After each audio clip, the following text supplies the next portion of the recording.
All right, welcome, guys. It's our 7th session. Hard to believe it's been 7 already. I know. Longest day ever. But it's been fun. This is us playing the Darkest Dream, which is designed by Gooey Cube, and we are the Greater Mulmaster Beholders Corps. And as always, we hope your minds will be open to wonder tonight. And we're excited to play again this evening. And those we have, as always, tonight are Zane and Mark and Lee and the mighty Trey and Chris. Bye. Trey Gore over there. I am the emissary of the Great Mother, and we are so thankful that you're joining us tonight. So, without further ado, I ask you, aberrations, shall we begin? Aye. That sounded more like a question, please. That was the point. Well, the eyes have it, or do they? We'll see. So, my friends, creepy tidings abound, causing wonder and fear. What else shall we learn as Darktide draws near? Well, let's find out. Tonight, my friends, we'll take a break from the norm, and I'll go ahead and summarize what happened in the last session, and then we'll move on from there. So, in session 6, the party was summoned by Chelsea, and she said she did not say, because she can't speak, but she motioned them over to the Tent of Illusions. And the party was met by old Strem, who said some beast or something is in the Illusions tent, and we can't send our customers in there because they might have a problem trying to figure out what's illusion and what's not. And our party very quickly realized that, yes, that was definitely dangerous, as what they thought was real was not, and what they thought may not be real was actually real. And it hurt. And it did hurt, and it splattered blood everywhere when they chopped its head off. Yeah.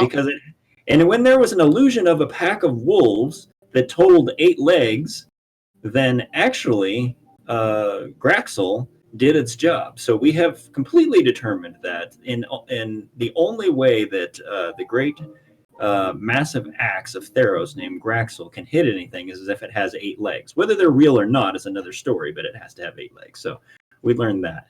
And then we encountered some very interesting things within the Illusions tent, and we really wonder about the author and what he may have been doing while he was writing this story, as there were mushrooms and bright, vibrant colors and flashy lights and red-eyed toads smoking pipes with very strange things happening all around them. Strange noises, strange colors, strange sounds.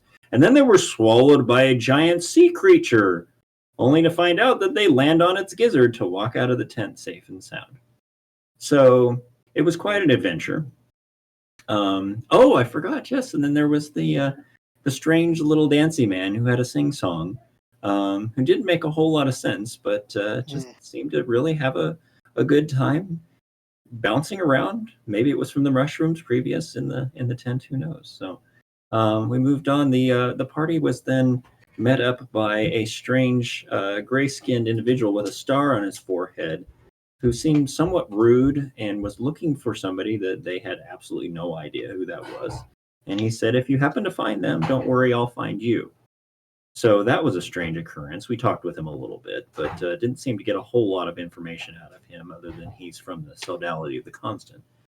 So after that, we had the opportunity to apprehend a couple of youngsters, little punks from town that were throwing smoke bombs into the tall tent and causing some mischief, and drag them over. Happened to deliver one of them to their father, who was ready to take care of them, ostensibly.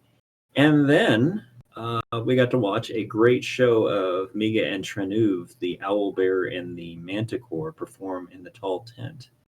And after such, the red crown hawk made its appearance once again, and before anybody could do anything, it flew out of a hole in the top of the tent. So that is a mystery, but it seems like everybody's believing that it's watching.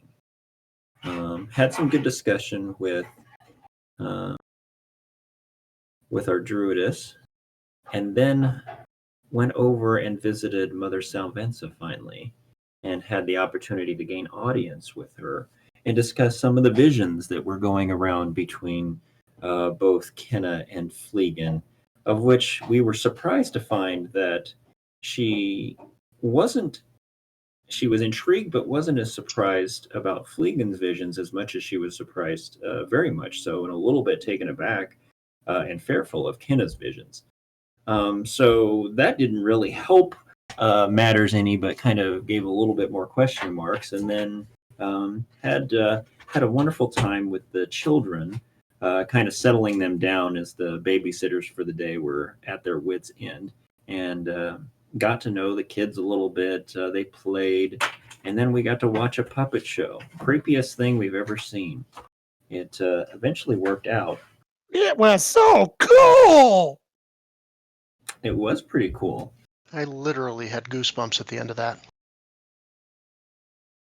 Yeah, and I did too. Actually, as we were telling the tale, the climax of the tale happened when, after the strange events that showed up within the puppet show seemed to indicate some sort of odd occurrence, a decision was made to see who actually put on the puppet show, and surprising to everyone, there was nobody there. It's as if the puppet show happened on their own. And there were a lot of frayed nerves at this point. The lookers-on and the children from town and the others were a bit taken aback by the imagery that was shown there. And everybody was somewhat nervous and looking around, wondering what may have taken place. And that's where we ended. So that is where we actually begin. So I come back to you all and say, tell me, what are you thinking at this point? Tell us what your character's thinking and doing.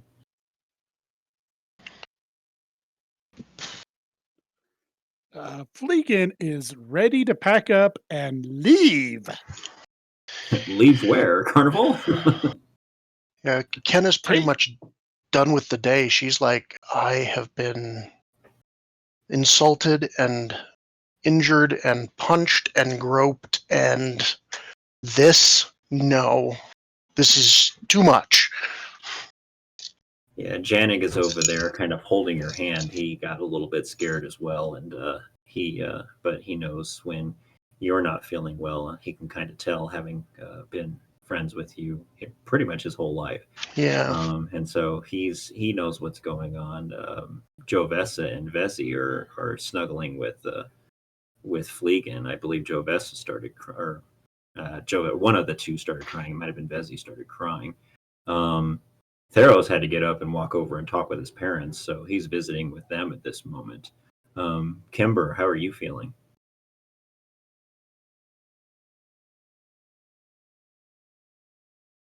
That's my Kimber is looking at the scene and all these kids in this carnival and all these strange characters that have been walking through the carnival and around the carnival, and he kind of stands off towards a corner, not near the puppet show, but further away, kind of so he can get all the kids in his eyesight, his peripheral and everything. He's kind of looking around to make sure none of the kids are missing. He's starting to have feelings of dread, as if something might be coming for him or one of the kids, and he's kind of counting them and looking at them and this strange puppet show, and just can't really tell his friends because it's just a feeling inside and he has no proof. Yeah, being the nurturer that he is, especially being a cleric, that is true. I wonder if the luck from Kizumi is not quite with us all of a sudden. We shall see. We shall see. Gror, these strange tidings, how does that make you feel? angry. Gore wants to fight, but he doesn't know where the fight is. And he hasn't seen all of his family yet today during so many scary, I guess, moments. So he's thinking about going to the other side of the carnival to talk to his mother again. Go visit mom, yeah. Yeah, that is very much a good idea. Kenna's interested in going to see her mom too. Yep, I can see that as But well. we need to make sure that the youngins are taken care of before we worry about ourselves. Good. Well, I will say this. Theros had gone over to visit with his parents, and he came back. And Theros, you were a little bit taken aback, obviously, by what you had saw as well as the others, and you went over to talk with your parents. Tell us how you were feeling, maybe what you guys talked about.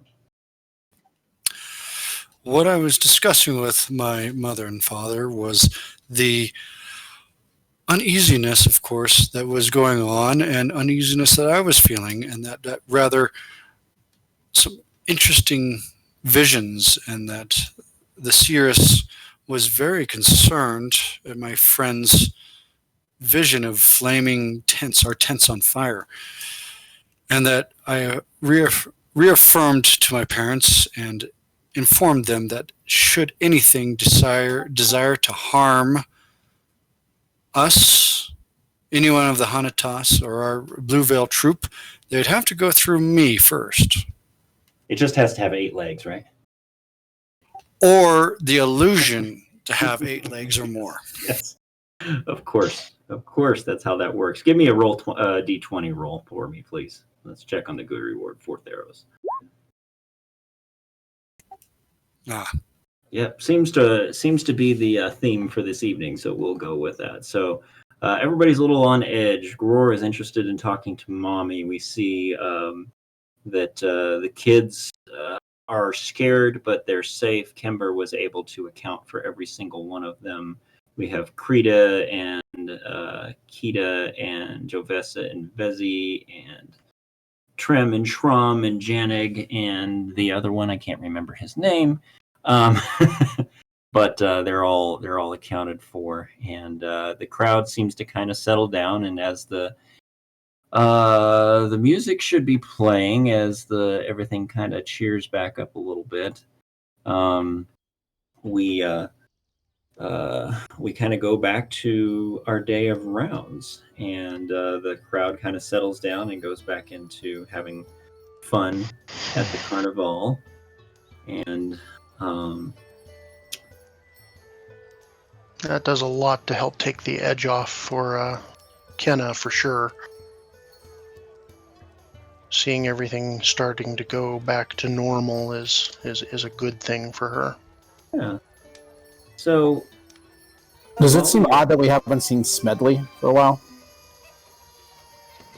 You've seen Smedley here and there, yes.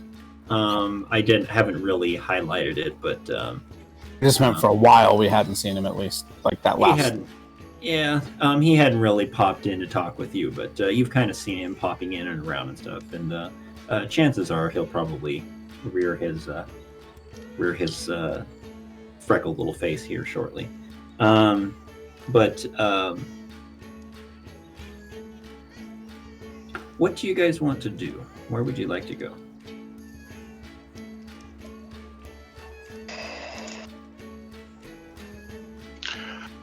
Actually, I was thinking, just remembering this from before, I think at the end of the session, we were going to maybe check on the mother before we left this side of the show.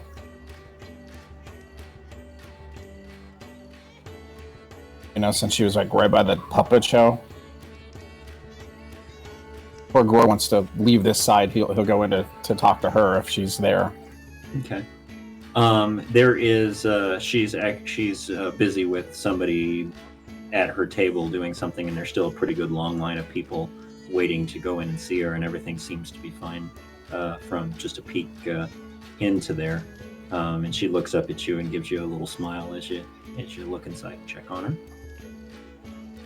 Well, that's probably enough then. I'll just take that for the Yeah. moment. We'll like, go to where my mom is. You know, we haven't really checked out the Tent of Jests yet. There's probably a good reason for that. Specifically for gnomes, isn't it? I don't know. It depends on if you want to throw the gnome over there for a little bit of fun or in jest, as it were. Haha, that was a bad one. Yes. Yes. If you had inspiration, remove it. I always have inspiration. What are you talking about? I'm the GM. I have to think of things on the fly, right? No, we don't do that. No, not at all. So Never what, by the seat of our pants. Yeah.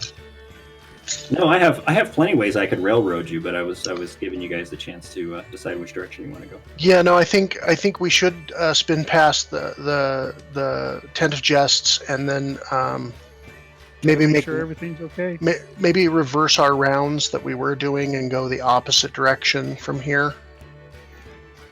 And I do want to. We didn't get a chance to finish doing so, but I want to check the wagons out on the west side of the camp, just to make sure nobody's messing with the places that we sleep.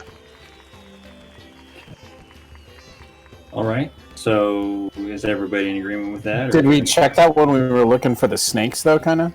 You did already. Kind of get a little Oh, distracted forward a by bit. the snakes, but yeah.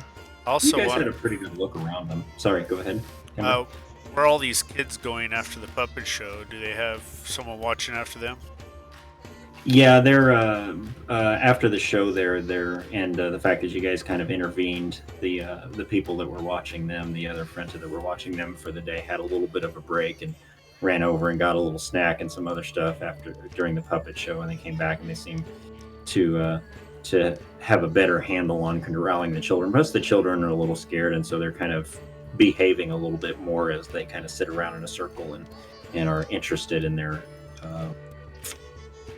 babysitter's story time at this point. So they're pretty well taken care of. They have work to do. The children? Yeah. Right now, their job is to be cute and give some ambiance, and because they're in the state that they're in right now, it's probably not a good idea for them to go out and be cute because they don't look cute, they look scared. So the better thing to do with them right now is just kind of sit with them and encourage them and talk with them. And the ones that were watching them earlier have a pretty good handle on that at this point. So it's good for you guys to head on around and continue with your rounds.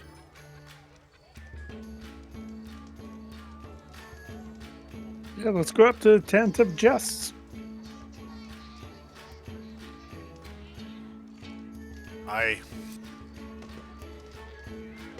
Right. So you guys Okay, head sorry. on up to the Tent of Jests. My computer's going really slow all of a sudden. As you head up to the Tent of Jests, you see Smedley kind of appear out of the crowd. He gives you guys a thumbs up, and then he heads back on around behind the tent over towards the wrestling fields. Looks like something's going to be happening here pretty soon. So that's where he goes. Doesn't seem to be up to no good or something, right? Give me a perception check. It's pretty strange his mom's not with him. She's probably enjoying the fact that he's not with her. That's Yeah, exactly you were- where I was going with that. Would you want Yep. to be around him? Yep. I'm gonna go ahead and move Theros up here with everybody, unless he disagrees with that. All right, is he up to no good? If he was up to no good, you would probably be able to tell because you're watching him like a hawk. And surprisingly, he's not doing anything that you think might be untoward at this point. There's no sign that he was controlling puppets and Give me an insight check on Wow, that would be a twist. that. That is a good question. I Come like on, that nat question. 20, nat 20. That's a good Close. insight check right he's the there. best I got. Yeah. you really don't. You're not able to tell whether or not he was controlling puppets by any means. But it's definitely a good thought. I like that one. Does he seem though like I'm questioning it, like it's possible, or am I more prone to dismissing it? You'd probably just dismiss it because you wouldn't be able to know. Was considering telling the others we should cut him open and check if there was anything evil going on inside him. But if I don't think it's likely, then I'll well, there's definitely something wrong inside of that boy. Yes. Is he possessed? Maybe we'll see. Is there something? Something afoot? Yes, that's a good question. That is a good question. Was that a DM clue? Like we should cut his foot off and look at it or something? I don't. Right now, you're reading too much into it, man. You're reading too much into it. Okay, Grow never said any of that. Never mind. That was all in his internal dialogue. Do I drop hints? I don't think I drop hints. Maybe I do. Who knows? We've been hit over the head with several of them, but you know. Well, we shall see. So moving forward, you guys see the Tent of Jests, and which we have not actually spent any good time. But now you do. Mm-hmm. Now you see the Tent of Jests, and it's perhaps with some trepidation that you check in on the Tent of Jests because of where you usually are, what you usually encounter when you go there. This is where Fleegan lives, right? No, Fleegan does a pretty good job of finding people's purses and then making think they dropped them. But outside of the Tent of Jests, Zanny and Columbina, the clowns of the Blue Veil, they run their slapstick shows here, and there's lots of raucous laughter that can always be heard flowing out of the tent, which there even is now. You hear lots of laughs, and so there must be a really funny show going on at this point. However, some of you do not appreciate their dedication to the craft as their antics continue even outside of the carnival shows at much to your expense. Fortunately, others, especially the youngstas, love their goofy pranks and their exaggerated reactions because they are very good jesters. The show sounds as if it's just finishing up, and outside, Taylene and Fizbin, the two Frenta jesters in training, are putting on a sideshow for the folks waiting in line. As they finish their routine, Taylene beckons you over. Head over and talk to her. With much trepidation. Yes. Well, you head over and you talk to them. Taylene is perfect for the role of Hanata's jester. She is never out of character. And as you get close, she puts her hands on her hips and makes a stern, grumpy face and then points into the tent. So here is... Wow, it's laggy tonight. Here is Taylene.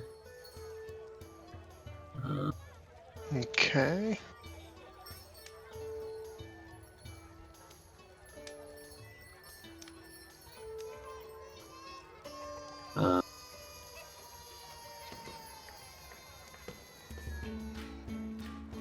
Everybody give me give me an insight check, please. As she puts her hands on her hips and shakes her head and makes a grumpy face. Ken is just a little too on edge because of past interactions. Yeah, of course. Yeah, you're wondering if you're going to find your pants down around your ankles there in a second. Sure. Or something missing, who knows. Yeah. $1 for that. Hey, you. Yeah, he might. Well, I don't know. There's always Taylene. Don't forget about her. Maybe she'll come around. Maybe. So, Kember and Theros and Fleegan, you guys recognize kind of what she's talking about, or not talking, but miming about, and you know that Anton, the troop's priest, who always carries somewhat of a sour, grumpy disposition, is inside, and she's mimicking him, knowing that you probably have an understanding that he's not happy about something and being rather grumpy about it, and might need your assistance. Guys, I think we better go inside. Yeah. Yeah, and Fleegan and Theros actually recognize that something may not be right from the way that she's pantomiming to you as well. So you We'll guys all walk go up. in, but he casts a glimpse, back towards where his mother is supposed to be going. I wish I got to go there first. Give me a perception check, please.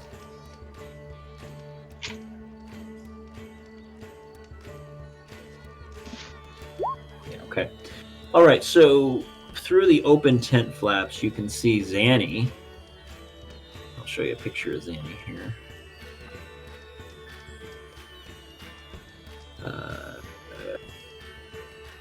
Performing in his blue face paint, he's wearing a tight outfit covered by suns, stars, moons, and planets. And And Columbina, purple horseshoes.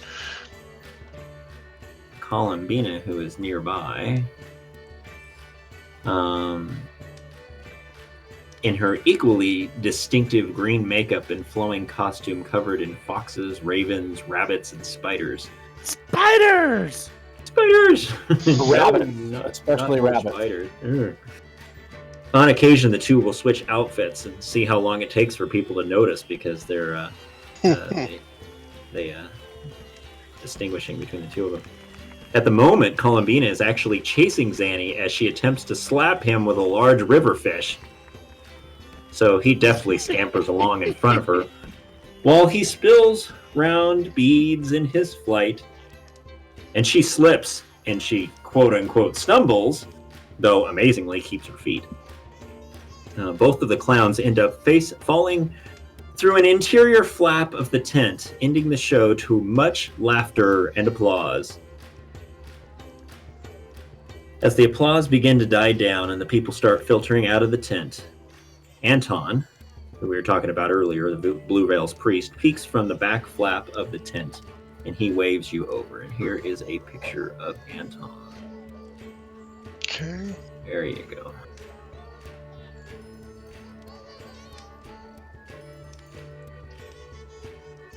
What do you guys do?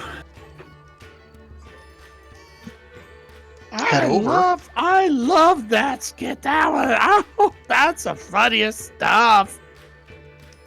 You like being slapped with a big fish? Oh, I love somebody else being slapped by a big fish. Mm-hmm. Well, you make your way carefully through the tent and pass beyond the back flap, and it would be a surprise to many that the rear of the tent of jests also serves as the troops' portable shrine to the gods. Silver discs with the holy symbols of a number of gods are reverently placed throughout the shrine.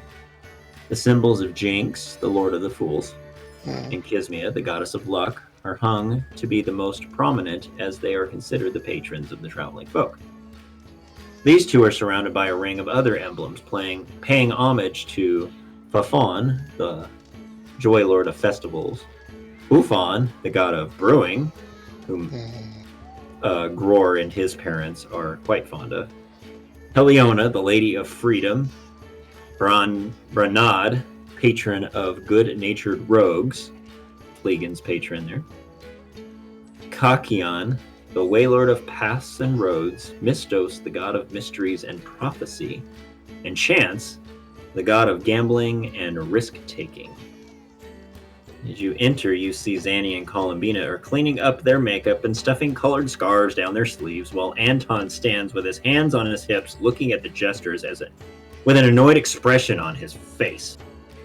And in Fleegan's response to that being funny, he cracks a little bit of a smile, but immediately turns back and looks at you and rolls his eyes and kind of nods his head back over towards the other two. What is the problem, Anton?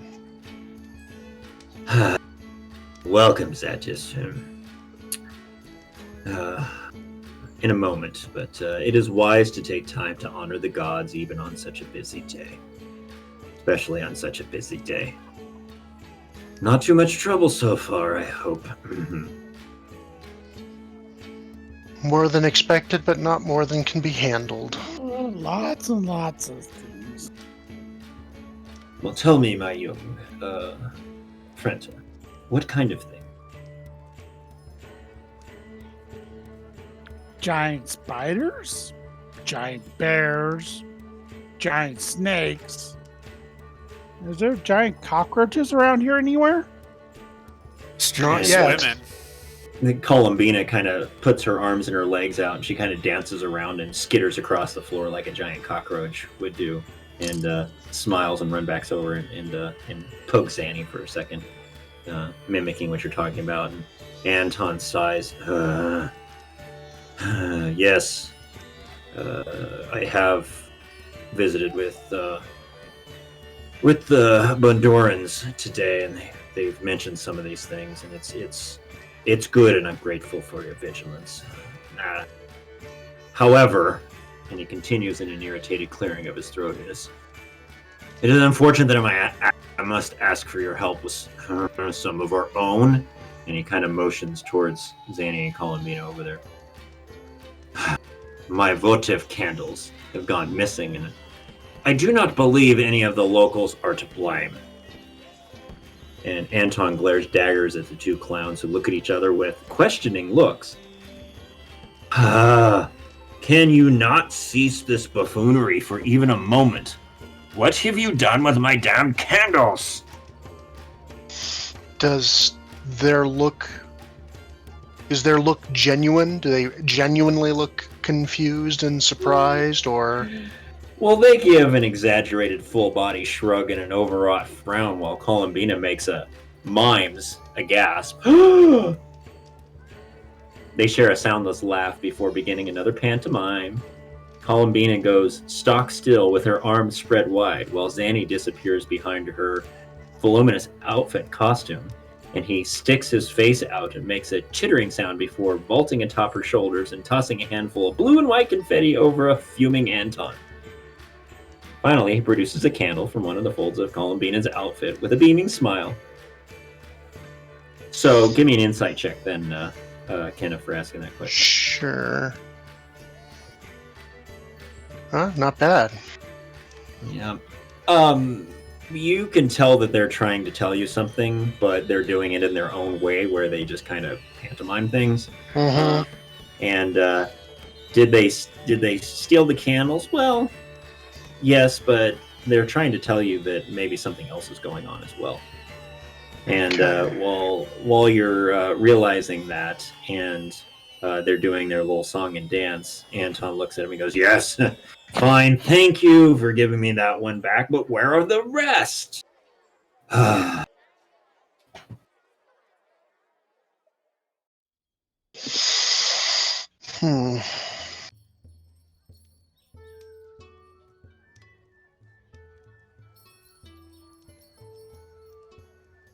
What do you guys do?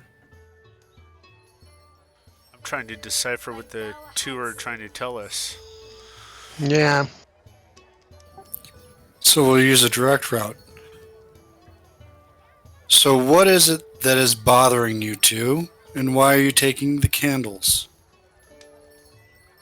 Columbina comes over and she smiles at you, and she kind of puffs herself up and stands as tall as she can and sticks her bottom teeth out to kind of mimic the big tusks, and she holds on to a make-believe giant axe, and she swings it around, and then draws in the dirt on the ground of the tent what looks to be maybe like a little creature or something like that, and pokes it with what would be the butt of her make-believe axe that she has. And then she smiles as she reaches behind her and grabs a pouch and places it in your palm. And Theros, you realize that it was your pouch that she must have lifted off of you when she ran around the room a minute ago. So I think she's saying that the candles were taken by giant axe-wielding squirrels. Squirrel. And someone is not helping. Yes. Give me a nature check, Gror.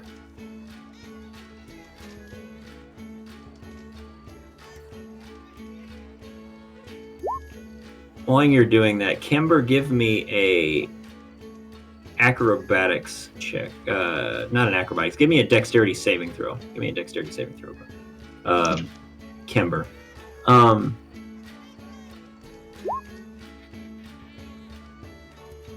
right. Kimber, you feel something funny kind of around your waist, and you look down to realize that your belt is missing, but you grab your pants before they hit the ground.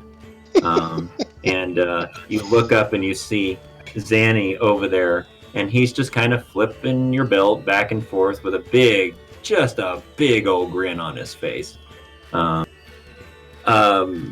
Gror, you seem to be the more perceptive of the group, and you're thinking about what she's trying to say and talk about. You feel like she's probably talking about the same thing that Fleegan was saying. Surprisingly, that maybe not axe-wielding squirrels, but there was some sort of creature that's probably guarding the candles somewhere. Is Anton pretty wise, like the mother Yes. leader that way?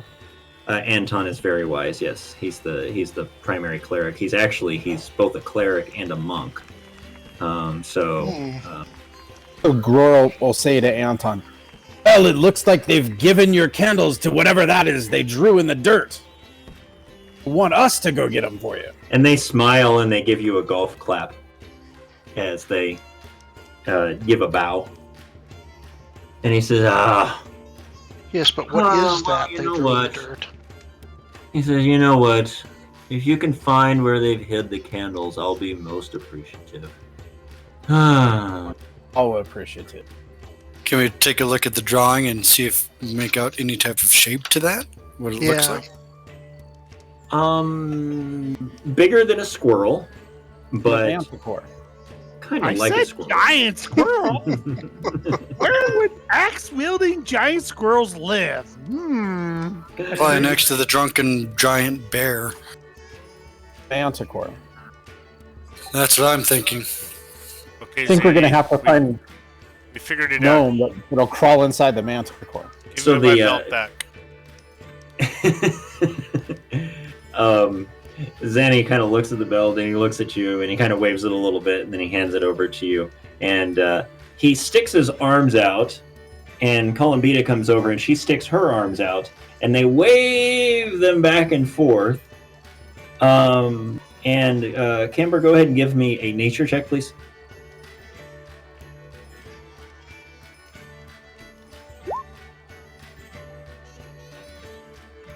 Not my Okay. best.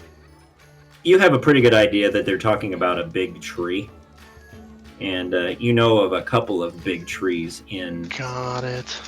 See, I was right in the tree. The creature that they drew was a tree. No, the creature was It was not a a tree. The tree. creature was a creature that was bigger than a squirrel, but kind of had the shape of a squirrel. And you guys are getting the impression that the creature's in a big tree. Did a giant bird or a big bird take the candles away? I think we better get them back before they try to light the candles in a tree. If they can. Yeah, that's a bad idea. So you asked that question out loud, Theros? Theros, you asked him that question? Yes. Okay.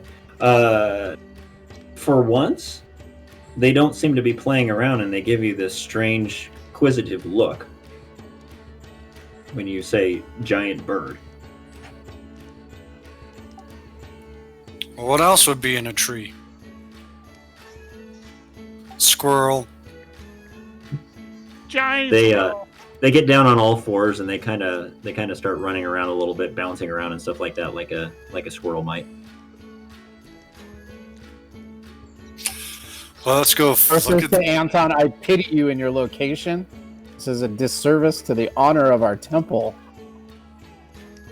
Or is it? It's maybe exactly what we need. These insufferable. Miscreants. Well, though they're quite popular, and we gain much remuneration for them carrying on the show that they have, and so I guess it's worth the efforts. But in the shrine, I'd really rather they be a little bit more reverent. But I thank you all for your vigilance. And as that's going on, all of a sudden, Smedley, you guys recognize that Smedley's just standing in there behind you, just kind of smiling at everybody and saying, I think there's something really cool out in the tree over here, and I want it. You guys are so awesome. Do you think you could get it for me? It's white and it's lovely, and I want it. Can I have it? Evil. Is that are the candles white? I assume. The candles are white, yes. Does he appear to be evil again right now? Does he appear to be evil? Grord really doesn't trust Smedley now. Give me an insight check, please. I think you're barking up the wrong tree, but there, Gror. I was working on a conspiracy theory about Smedley. He's totally bought into that conspiracy theory too. Gror, you are convinced that he is possessed by a demon. And for the rest of however many interactions you have with him, you're doing everything you can in your power to find a way that you can just split him from end to end. But you know that it would be really, really not well received by the townfolk if you were to split him from end to end. Yeah, So definitely you would do not be everything good for you the can troop. to try and avoid that. Probably but all folk. you're convinced that he's possessed by a demon, and so. We can blame it on the Or goes over to wielding try to get to squirrels. Smedley. All right, Puts Smedley, his show arm us where around this him. is. Smedley let him do that. Say that again because I didn't hear what Gror was saying. Or moves over towards Smedley and tries to put his arm around him before we start walking out, like we're about to ask him to lead us. Does he let him do that? Smedley is pretty impressed with you all, and so he kind of looks at you like wondering what it is that you're doing, but he doesn't move out of the way. So what do you do? Grab his waistband and back and kind of hike it up a little bit and say, "Fine, you young rapscallion, take us to where your treasure is." He kind of looks at you. He looks at you, not really sure whether you're giving him a compliment or you're giving him a warning or what it is, but he doesn't. I'm not even sure he understands what rapscallion means. But he's like, "Okay, let's go see it. Come on." And let's follow me. The follow me. wedgie will grow in intensity towards me the time we towards the. So the wedgie grows. Don't hurt him. Okay. Either Roll20 is being very laggy or my computer is being laggy tonight for some reason. I don't know. I did see Smedley morph and get bigger and then smaller again. I was wondering if you guys saw that and wondering if he would be if that would really set off Gror's. He starts to grow and stretch. Oh, God. The devil, I tell you! I knew it! Well, as he was running away, you didn't seem to let go of the back of his trousers and snagged his underwear a little bit. And as he was going away, it kind of stretched him out. But then he snapped back into place. Ow. So he takes, You're so strong, you're even stretching reality. he takes you over to a tree over back behind the tent of Jess over by the wrestling fields. And he says, "Up in there, up in the tree. Do you see it? Everybody give me a perception check."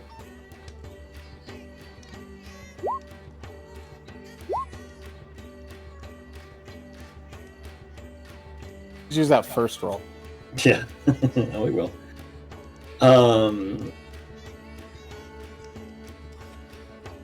Yeah. Kenna, you are heading that direction, and instead of paying attention to what he's doing, you actually notice your friend, the gambling master, over by his tent, kind of preening himself, and you get distracted. But the rest of you very quickly make out a white, furry creature, bigger than a squirrel, about the size of a large badger, bouncing around between the branches of the trees. And it has a very interesting look to it. Where'd it go? There it is. It looks like it has a cute little white mustache. Almost looks like an ermine. But the interesting thing about this white creature as it bounces around between the trees is it's there 1 minute, and then it's not that it disappears over behind a branch or some leaves or stuff that are up in the tree. It actually completely disappears. It kind of blinks out of existence. And then a few moments later, farther down the branch or in another branch nearby, it blinks back into existence. A displacer ferret. Great. That's a funny We've seen one of looking these before. giant squirrel. I was thinking more blink ferret, A but blink yeah. ferret. Yeah, that's what I was going to say. Have we seen one like this ever before? No, you have not. Hmm. What do you guys do? All right, who's going to Is it push me lower up in into the the branches tree? or higher in the branches? Lower, moving higher? Anything? It's just kind of moving around through the branches of the trees. Similar to the way a squirrel would bounce around in a tree. Doesn't seem to be any sort of method to its madness. Does it have the candle with it, or white candle of any type, or anything Give me that's like holding on? Give me an investigation check, please.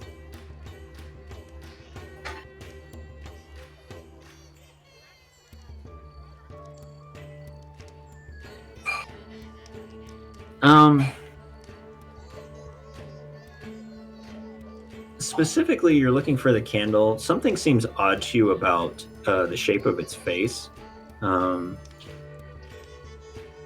but you're not sure if it's got a candle with it or not.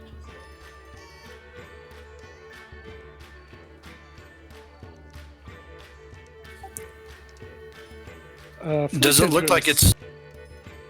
Go ahead. Go ahead, Zane. Does it look like it's looking for something, jumping around, or is it just kind of randomly going around? Give me an Like, is it insight looking check. for food? Give me an insight check for that one. And Flaken, what were you gonna do? I have no idea what the thing's doing. Flaken? But you think it might be in possessed It's- by a demon It's or possessed. something. It's possessed. Fleegan's going to climb up in that tree. Flaken's gonna climb up in the tree. Okay, give me What an a most athletics check, wonderful please. creature. Flaken, give me an athletics check to climb up in the tree. In response to Theros's insight. Kenna walks up. It- What are we looking at? Yeah, you think that it's cute, and it just kind of comes over you that, wow, you would just love to have that as a pet. And Smedley recognizes you're kind of thinking the same thing he's thinking, and he says, see, wouldn't it be a wonderful pet? I would love it. Can you get it for me? Can I have it, please, please, please, please, please? Flaken, you're able to. I wants to drift off to his father's, tent where they had the brew kind of area. Okay. Or get some peanuts. Obviously, this thing will love peanuts. And Give me an animal handling check, please. Get some bear meat just in Roar. case. Ferrets eat meat.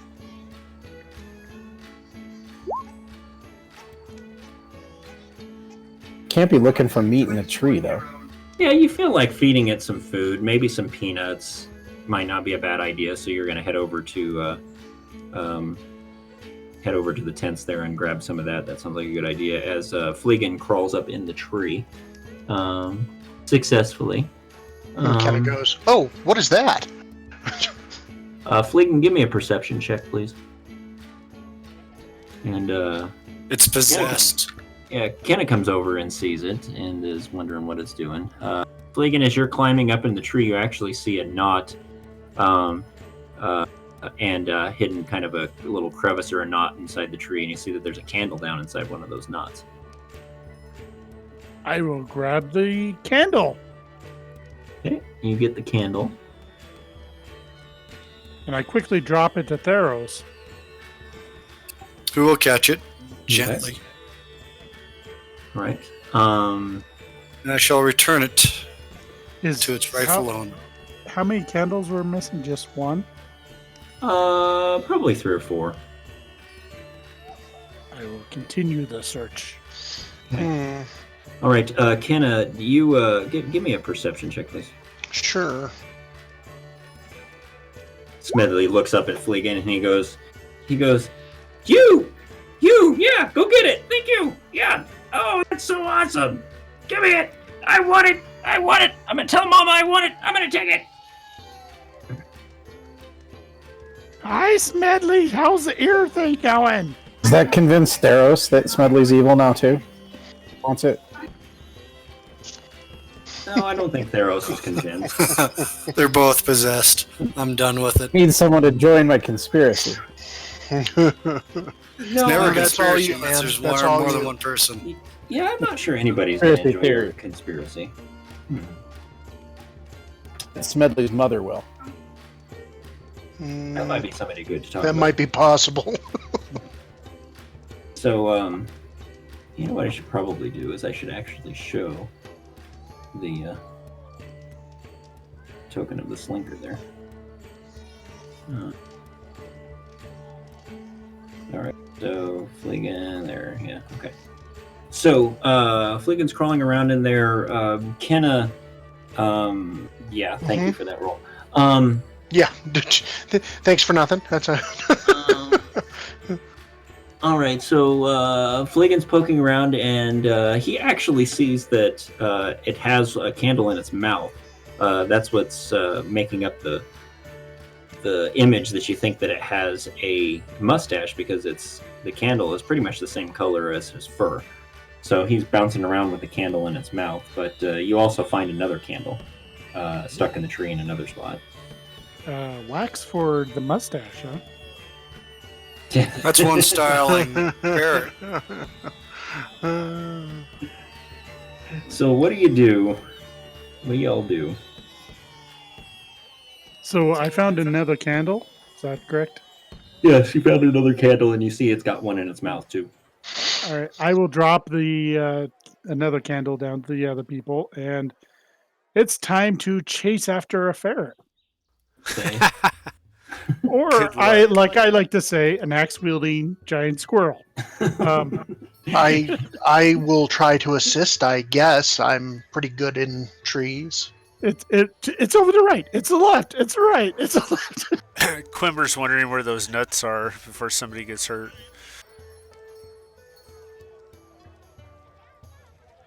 So yeah, Gror gets back with the nuts. Are you gonna try and entice it with the nuts there, Gror? Most definitely. Yeah. Okay, so Gror gets back with the nuts and tries to I don't know, describe what you're trying to do with them. Going to hold some of them aloft so he can see them. Build a little pile of them below and say, "Look, my friend, look what I've brought you. It's a bountiful meal for you." Give me an animal handling check, please. Any of us trained in that? Training? Who needs training? Who needs training? It's sort of like first aid for you.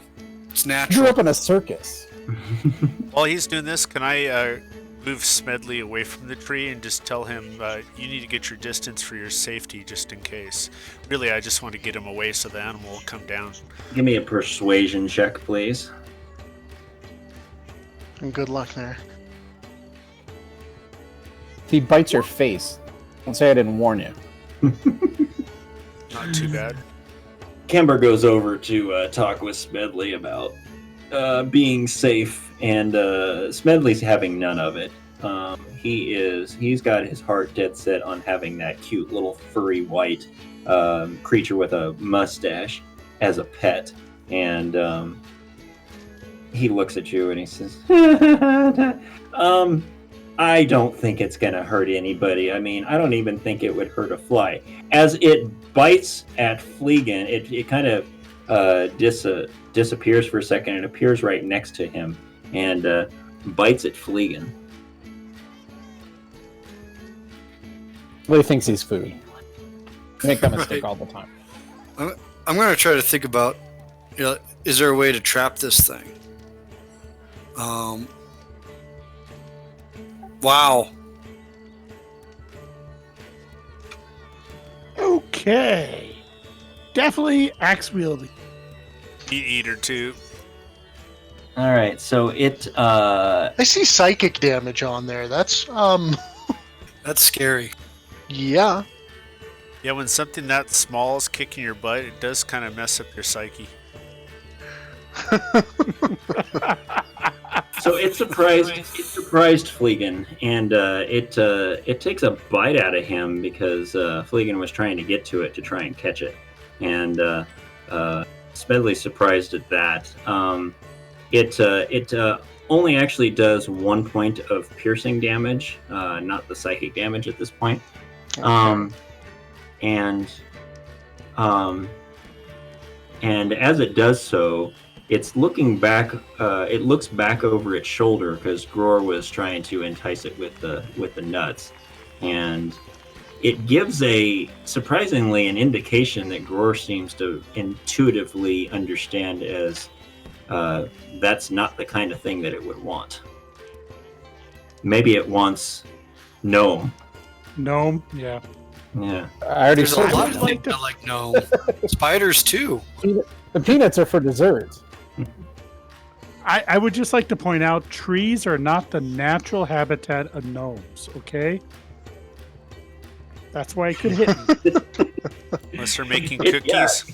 well, it was weird because it was farther away from you, and then all of a sudden it appeared right next to you, and it bit you. You can watch out! It's taking out its giant battle axe. And, When it and bit him, when it bit him, did it drop the candle? yes, it did drop the candle. So the candle falls to the ground, and then it blinks out of existence, and it ends up on a branch about 5 feet away from Fleegan. A couple seconds later, now Gror, you instinctively get the feeling that if it's not nuts that it wants, maybe it would want nogum seeds, which is another thing that squirrels and other things of it like seem to like that you've seen around. So Is that like served in a tent, or is it just? over there at the over there at the other tent next to the wagon of sweets over there next to your dad's tent. They sell nogum seeds. I'll go over there to grab some more, Okay. or ask them for some more because of this All right. terrible risk to the camp.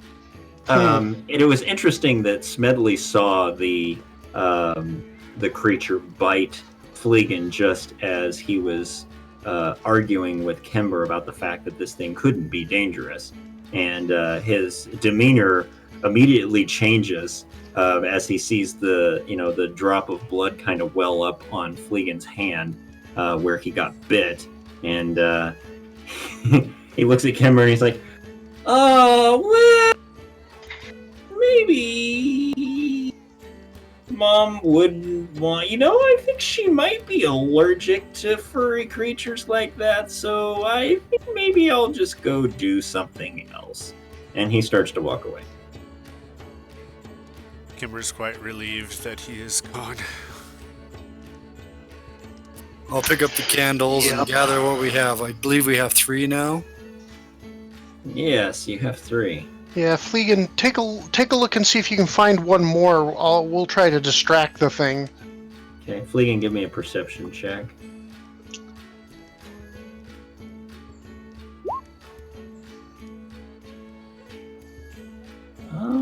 Yeah, actually, Fleegan, in Nailed fact, it. you're able to find another one. which is 4 right there, which is plenty for I think what Anton was looking for. And Gror, you get back with the Nilgum seeds, and what do you do? How many did they give me? Is it like about the same amount as the peanuts? Like, can I make a little pile and wave them and get its attention? Yeah. Couple I'll try to. Has it made any noises? You know, like its attention that you would imitate? Sure, yeah. It makes a little chitter. As I'm talking to it, the same way. Like, hey, look, I brought you this feast. Come here. Try to make those little noises as well. Like, okay. Making food and notice this medley when in case we've gone off to kill virgins. Or... It looks at you. It kind of cocks its head. Are you going to offer a sacrifice to Smedley, the evil demon, the evil possessed demon? If he hadn't have gotten so far away, I might have offered him to the white creature from as it is. Save Fleegan, who I like. Run over and grab him. I don't know. Yeah, he the creature cocks its head at you, kind of looks at what you got there, seems to recognize the noises that you're making and sees what's in your hand, and it disappears, and when it reappears, it's farther down the tree, a little bit closer to you, and then it pops out of existence again, and then it's at the base of the tree, and then I'm assuming you're going to be like right around over here, so I'll go ahead and move the token over to where you are, and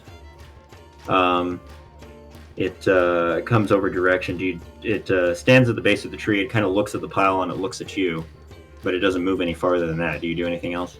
I'm offering it from my left hand, ready to snatch it with my right hand if it comes to take it. So you're going to snatch the seeds away if it comes to take it?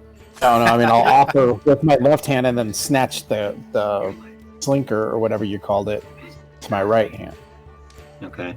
It likes to eat short people! Alright, so it looks at you, looks at the thing.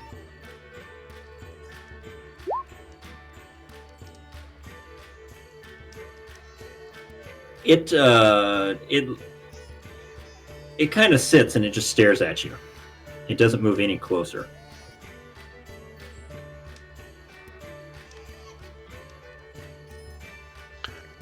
So I'll ask it plainly. Don't you want some?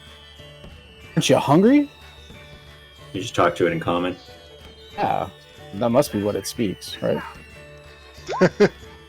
I was waiting for it to just bust out a tune. If it had a beard, I would have spoken Dwarvish. Oh. It's got a mustache. Come on. Well, it actually no longer has a mustache because the candle was its mustache, but it sure looks like it has a mustache. So Then it would speak Welsh. yeah. I'm learning Welsh, actually. So it listens to what you have to say, but it doesn't make any move farther. But it doesn't actually move. It was kind of blinking in and out of existence and moving quite a bit before, but now it's just sitting there staring at you as you're trying to talk to it. Gror, toss it a couple. Maybe it's just hungry and it's not actually a problem. Just give it some food and let it be on its way. I'm thinking that might be it. Or it could actually be, quite friendly, but Fleegan scared it. Yes. While they're But doing Fleegan it, scared it? while they're doing this, Is there an impression of me? I shall return the candles to the rightful owner, since we now have 4 of them. Okay. All right, Also, so you get back over to the tent. I asked Kenna if there's anything she can do, maybe, to entice the creature to be more friendly.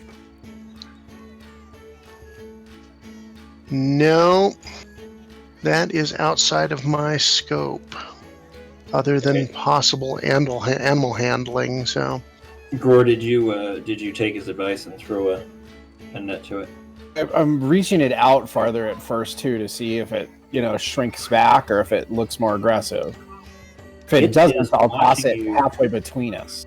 Yeah, it's watching you very warily. It's not even hardly blinking. It's just staring straight at you, very intent with its ears pointed towards you. So I'll toss it one from my hand halfway between us, and I'll I'll open my right hand to it, trying to like invite it, like it's safe. So an underhand position, palm up. Anybody want to make bets? Bite him! Bite him! Bite him! Well, that's It what I was looks gonna down. say. Don't encourage Grohr like that, Fleegan. It makes a quick fleeting glance at the Or does bite. toss to it, and then it just kind of glances at it real quick, looks back up at you almost in the blink of an eye, and continues to keep its gaze upon you. Come on, buddy, have a snack. And I'll bite one also myself. Yeah, it doesn't do anything other than continue to stare at you. Okay, well, apparently I've got it captivated. Does anybody else want to capture it while I've got it, so enthralled with my dwarvishness? Doesn't it blink? I don't think we can capture this thing. It's It's like possible. it's not blinking now, right? It's just standing there, solid, staring. It's sitting, staring very intently at you. Yes, I don't At the want base to of the catch tree. anything from this creature. I'll say. Kenna's gonna Thank you. try to come up behind it quietly, but not with like malicious intent. Just come up behind it quietly, and if it will let her, she'll reach down and pet it.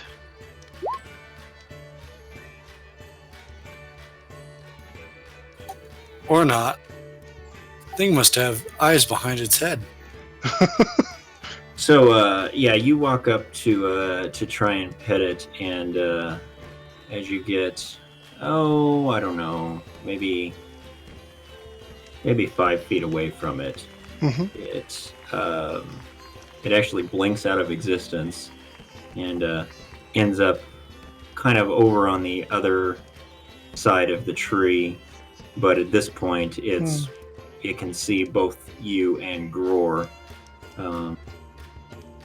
And it's kind of looking both your directions, off this direction.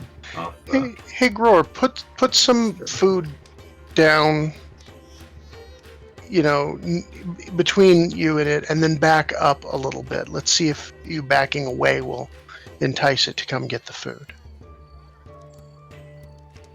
Okay, well, there's a pile sort of by me anyway that I said. Yeah, was there. yeah. So I'll keep talking to him and toss a little bit more, like halfway between me and it, and move back to this square. And you can have Okay, some. so you toss more out to it and you back away. Okay, all right. I'm talking to it still. Okay, Right, you're understand. talking to it. Okay, Positive it speaks common. all right. Well, it blinks out of existence and blinks into existence right at the pile. Quickly grabs a few in its mouth and then blinks out and goes back to where it was and starts munching on it, but still staring your guys' direction, keeping a watch on you both. I'm gonna sit down. Just sit on the ground. What I does want to Kimber move do? over and pick up one of the seeds and light it up. You kind of catch his attention with the seed that's lit up with light, and Okay. kind of juggle it a little bit, and then get ready to like throw it real high up in the tree.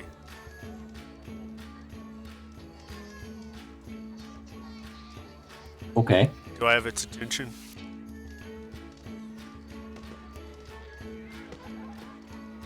It's watching you. And yeah, no, it's watching you. It's And out of playful, it's not intently gazing on you, but it's definitely got its attention towards you. I stay very friendly, have a friendly face. I literally don't want to catch this creature unless, of course, I kind of see it as an intelligent creature and have respect for it. And just kind of playing with it, I'll juggle the nut around and then toss it up real high into the tree, sort of near it, but not at it, and see if it tries to catch it. Okay. It actually doesn't leave from where it's at. It just kind of sits there and watches you. And then a couple of moments later, it blinks, and then it appears near the base of the tree over in this area. And it's, when I say near the base of the tree, it's actually kind of on the side of the trunk.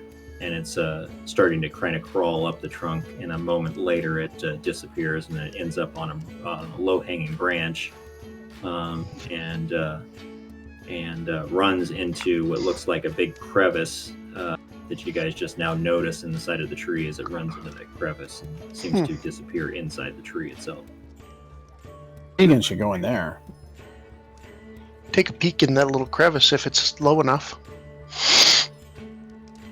Okay. I am. Quick, guys, go get some wood and a hammer and nails. We'll hammer it in. It's up higher than Kenna can look into. Okay.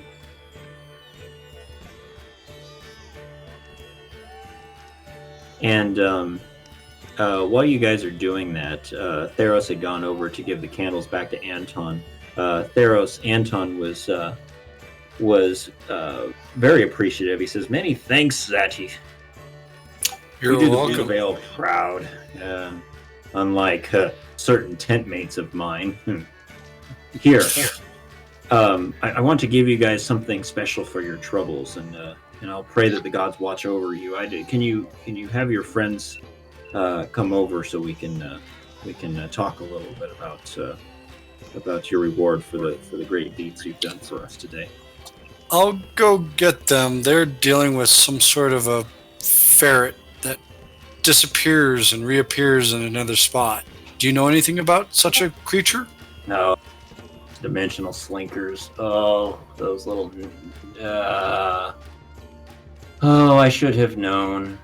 Oh, Columbina and Zanny, they love to play pranks, and they must have seen that and realized how much I detest those vermin. How do we deal with such a thing and keep it from stealing your candles again? You just... How to keep it from stealing my candles again? It's not that it stole my candles, it's that these two...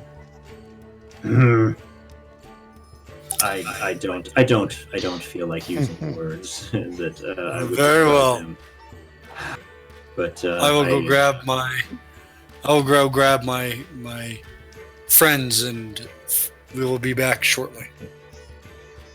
So I'll leave and come back, and obviously see that the slinker, now that we know the name of it, is gone. Everyone, Quimber, Kenna, Gore, Fleegan, we're needed back at the tent. I'll grab my lit up, keep that, pocket it, head back. Hey, Grimber, come back here. And I'll climb down to the bottom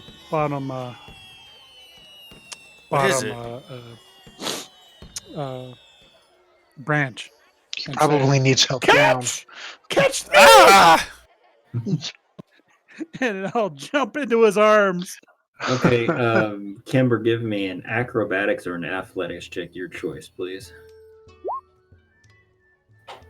Uh-oh. All right, Fleegan, give me a acrobatics check, please.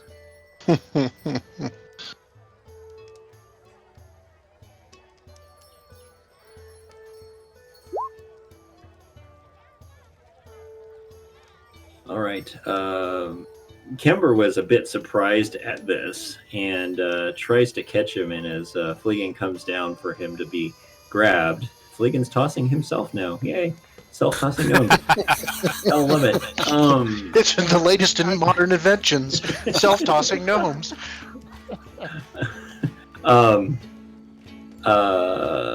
Kimber tries to grab him, is unable to hold on to him, but Fleegan is smart enough to realize what's going on and wraps his arms around Kimber's shoulder and keeps himself from falling to the ground and just kind of slides down the trunk of his body to the ground. Dang And it, that's Fleegan! boys and girls. And that, boys and girls, is how you do it. Are there any onlookers that cheer for the show that just occurred? You know, yeah, there's a few townsfolk standing nearby that were kind of watching the show with the slinker and the nuts and everything like that, and they see this happen and they laugh and they cheer a little bit and smile, and They actually throw a couple of copper coins at your feet. Quimber, you might want to make sure he didn't take your pouch. Called luck. Gore picks up the peanuts and seeds too, and he asks Egan if he was bit. Did that thing bite you? I swore I saw it bite you. See, there's blood! It did. Well, now you're going to be a were-slinker. Damn it, it must deserve some more of these then. So Gore's gonna try to throw some of the seeds into the hole in the tree. Okay, give me a ranged attack roll. All right, what do we have to do? We have to go back to the tent. Let's go back to the tent, guys. Quit messing around with the slinker. Yeah, Gror, you try and throw some up into the tree, and you're trying to hit the hole there, and it kind of bounces off the side of the trunk, and you try again, and it kind of bounces off the side of the trunk, and you kind of give up after that, realizing that maybe it's just not your day to throw nuts into the tree. For that, Casey, take inspiration. Oh, I have plenty of inspiration. Awesome. Okay, you guys gonna head back over to the tent and visit with Anton? Yeah.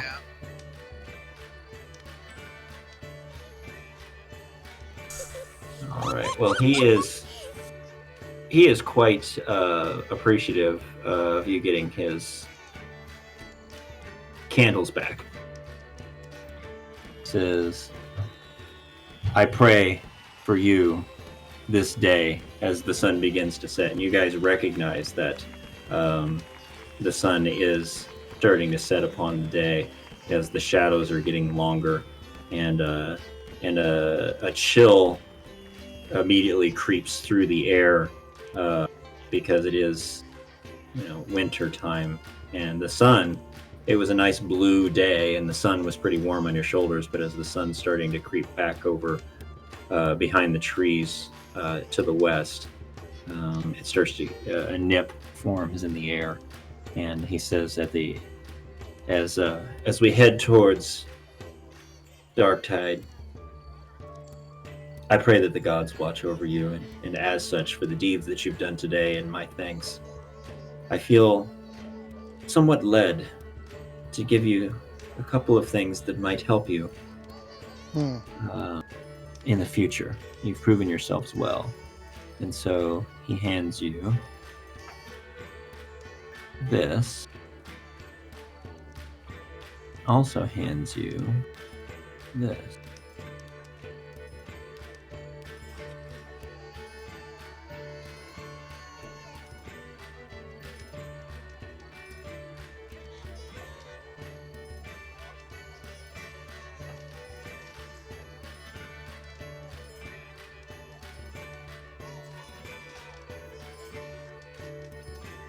Interesting. All right, any discussion? I've got plenty of jewelry, and I can't use a shield, so... You've gained some of the nice stuff thus far. Looks like Yes. the, I don't want to be greedy. Or can use a Looks like shield. the amulet. The amulet is only for Quimber.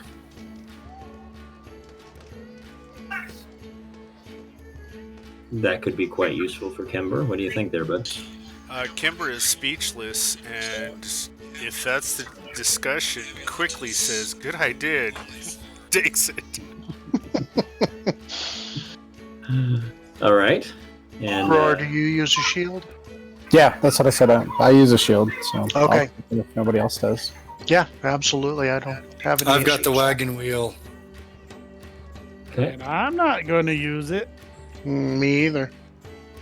So Gror, I can adjust your character sheet for you if you want between the sessions here, and you'll be able to use that because it'll actually give you one more to your armor class. So your armor class with a shield. Nice. It wasn't on there now, I think. I think it's Did you have a 19. shield? It's on there and it comes off. I don't remember which way we were adding or subtracting. You actually add it. So yeah, your shield is actually included in your armor class right now. So right now you have an 18, so it would go up to 19. And I'll change that. So your armor class is actually 19 while you're using the shield. Nice. With that shield. You're our And tank. the dwarf in fur. Tank? No, what? So then you get a advantage on a roll for that one. Yeah. Kenna, you're our tank.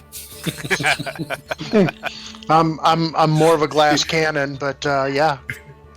You did a good job against Big Ned. I It's the did. don't advantage, have a like glass once per jaw. combat or once per day or once ever. Say that again. I couldn't hear you. How's the advantage work? The Per advantage combat or per is- day or per ever?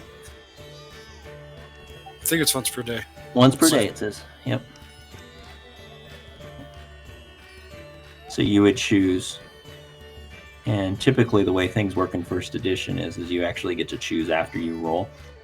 So once per day, you can choose to have advantage on a saving throw. Nice. Very nice. It's All like right. shield. So Anton at this point is appreciative, hands you the duties, and says, "Oh, looks like another show is forming. I should go back and minister to the shrine while these two idiots put on their next show, as it normally seems to go. Best of wishes to you all, and we'll see you in just a little while at the tent fire. It promises to be it seems as if it's going to be a cool evening, but you all take care of yourself and be safe. Be safe now." Thank you, and thank you for the gifts. Thank you, Anton. Yes, thank you. Thank you, Anton. And Thank you. while you guys are shuffling out of the tent, there, a young human female who's covered in all forms of tattoos, comes up to you and says, "Ah, hello, young ones. I see you here, and I've seen you wandering around doing some pretty amazing things over the last day here at the carnival. And I was wondering if you would all be interested in coming to our tent here and having a special. We're having a special on tattoos, and you recognize her as Kiri.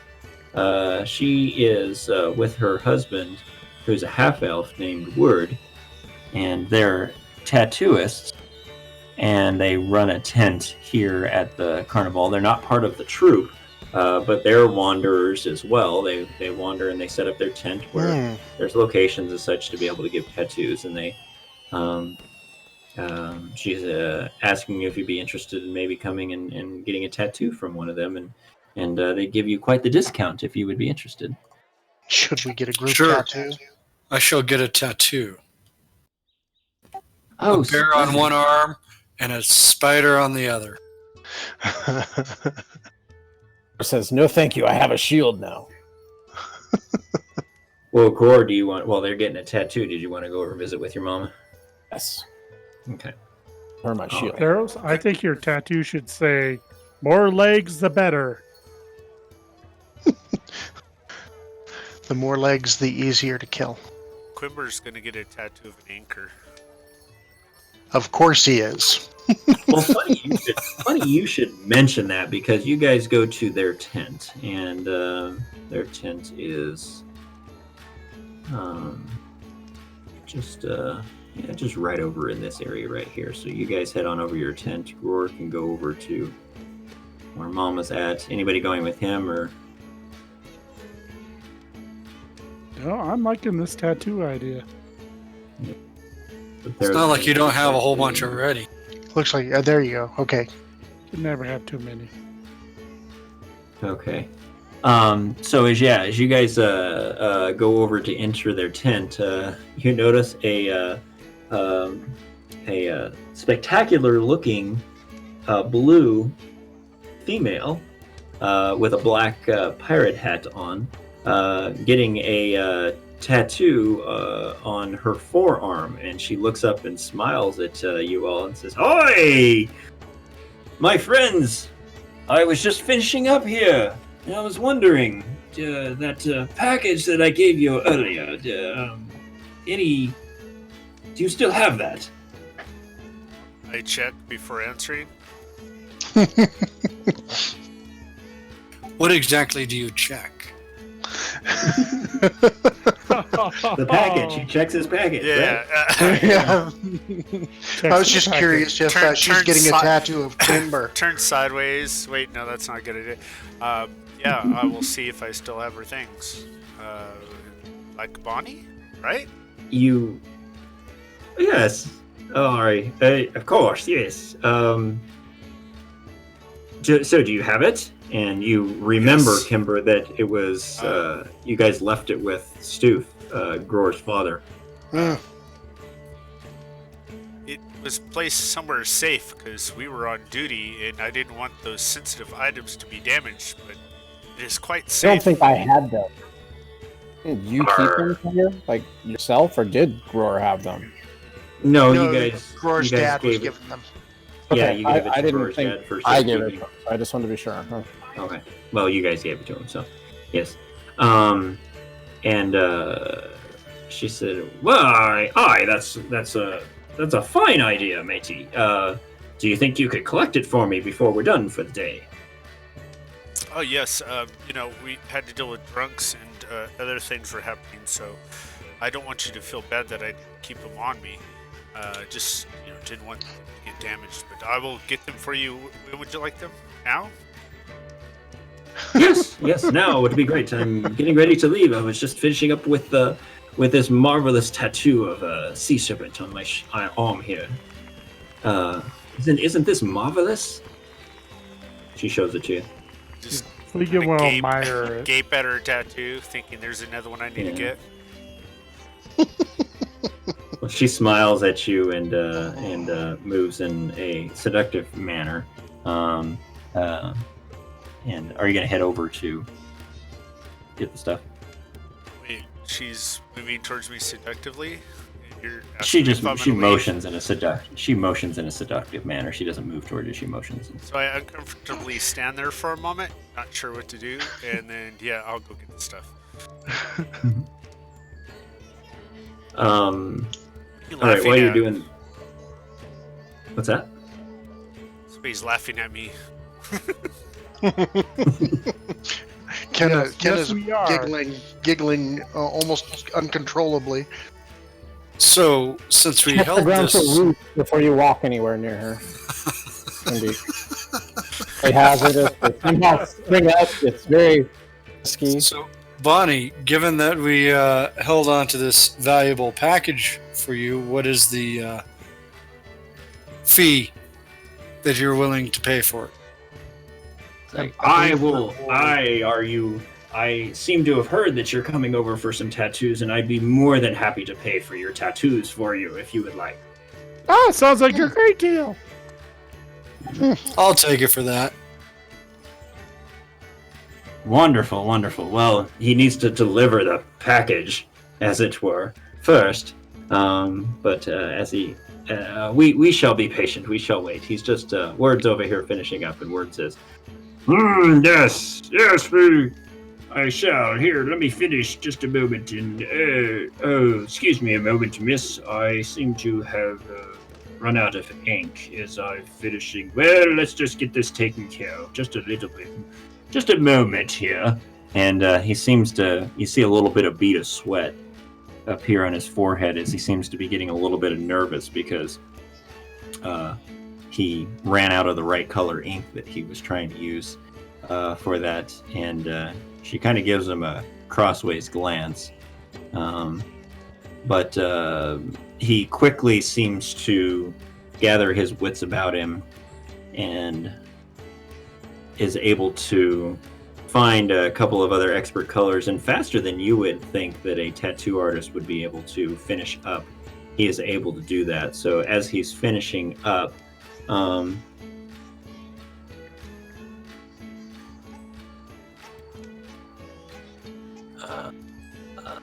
Bonnie is getting her tattoo, and she looks over at you and she goes, I was just remembering that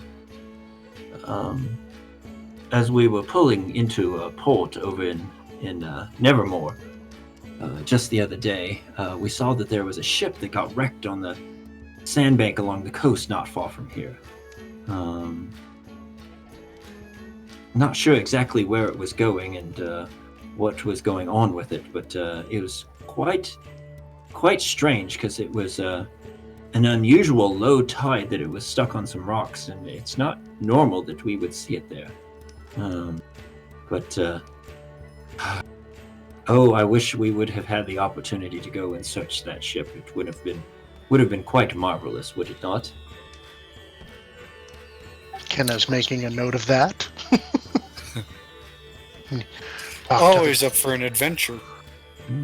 Talk to Borag and see about possibly adding that to the evening's repertoire. Mm-hmm.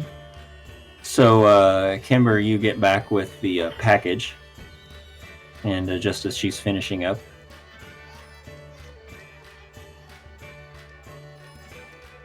Busy moving my token around, sorry. Ma'am, here's your package. I hope everything is as you left it. she takes the package from you and she opens it up and she looks at it, scratching a little bit at the area around the edge of her tattoo where she got one, and looks, opens it up, sees everything in order, and smiles and says, "Aye," gives you a wink with her one eye there, and smiles at you. Bends over very conspicuously so that you can see the front, and smiles. And you're so beautiful. I mean, that is a very beautiful tattoo. Kimber needs a cold shower. Mm-hmm. She says, "Thank you. Maybe someday we may meet again, and it would be my pleasure to spend more time with some great friends of mine who have done me a good service. And so, as I promised, whatever they're charging for the tattoos that you would like, I will pay for them. So tattoos all around for who you would like, and I shall be on my way." And she smiles, gives you all another wink, bows low, and barring any other words from you all, begins to head away off towards the entrance to Carnival. As she gets far off, I say, "Don't forget to try the bear's meat." What did I say that for? Kenna puts her hand on his shoulder and pats it a little bit. For fun, give me a persuasion check on that one.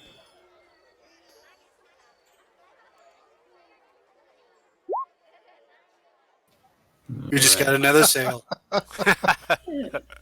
Yeah, she turns decent. around, looks, and it's like, "Bear's meat. Hi, that sounds tasty." And she starts heading over towards the food wagon. So, speaking of the food wagons, I'm going to let you guys think about what kind of tattoos you want, and I'll come back to you in a little bit. Did she Gror, say tattoos all around? What happened while I was gone? Fleegan's going to nudge Theros and say, "Bear's meat's not the only thing she finds tasty." all right. There's so just laugh. while you guys are thinking about that, we'll take a step over to the food tent, and Stoof meets up with Lena, his mother, and she says, "Oh, my son, you having a good day? Is it? Are we hungry? Would we like something to eat, or what's going on today?" You know, for some reason, I've just got this envision of my big fat Greek wedding going on. It says, "It started off such a great day. I'm sure you heard. We had to save the entire camp from a giant drunken bear rampaging over near the entrance. Then we explored and found some kind of camp up by some smugglers and a map. And we went into a cave and we fought giant spiders, Mom. It was amazing. Oh, giant spiders. Oh, yes. One of them was huge. It must have been the mother of all spiders, and we managed to kill it also. Then some spectral image came out and invited us to continue on some trials, and we thought, well, we don't have time for this, and Lord only knows what kind of evil magic the place was full of. We rescued a traveling salesman, and we brought him back, and we found another dead dwarf who had fallen there, and we set him to rest out of the caves, and gave him an honored burial. And then we came back, and I talked to Dad, and I had him keep some of the stuff that we found so that we can bring it to the fire tonight. And I met a girl, and we had a contest, and won. You met a girl. Oh, tell me about the girl. It's a dwarfess, and her name is Tiandra, and she's pretty nice looking, I'm telling you. And I think she's special. And we beat her in tug of war, but she was pretty strong, you know. Show her prowess. Yes, she's strong too. Oh, great. Then I made a human look like an idiot in an archery contest, and Keegan almost lost us the whole contest, and Kendra saved us in the battle in the staves, and then I bet on Theros' mom to win the wrestling match, and I won some money for us that way too. And then we went to see the Cirrus, and she passed out. And it's been so busy, and then next thing you know, we went to the stage after we had watched the main show in the Big Tent, and there was a riot, and we were fighting, and that was great. And then we went to the puppet show, and then the puppets got possessed by evil or something, and there were shadows, and nobody was there. Don't forget about Smedley. Gotta talk about the possessed Smedley. And then I'm still kind of worried about happened because I went to look at Tiandra in her tent because she's over in the vendor's row, and some kind of terrible misfortune snuck up on me from the ground, Mom, and I tripped over a root and stumbled into her tent and knocked over a shelf and broke a bunch of stuff, and just kind of told me I should leave and looked at me kind of disappointedly, and we encountered some magic slinker disappearing creature, and I got this great new magic shield, I think, from Anton. I'm pretty sure it's magic, and I don't know what to do about Tiandra, and I think I should take her something, and that she'll still be around when we're done, and before the fire I can go say hi to her again, and I take her. Well, you know, those are wonderful tales. Oh, what an exciting day that you've had today, and I think that to answer your question about what you should do with this girl, I'm so happy that you found a girl. Oh, I know it's real dwarfess too. Yes, and I know that it's been hard for you being the only dwarves with the group here, and wondering whether or not this is a place for you. But maybe now you could find the girl, and maybe you could settle down and I don't know, but I think in answer to your question, I have some foodstuffs here that she might like, and maybe a good ale to go with that. Most dwarven women like their good ales. We know how that is. Yes. So some liquor, Mom. That's what you're saying?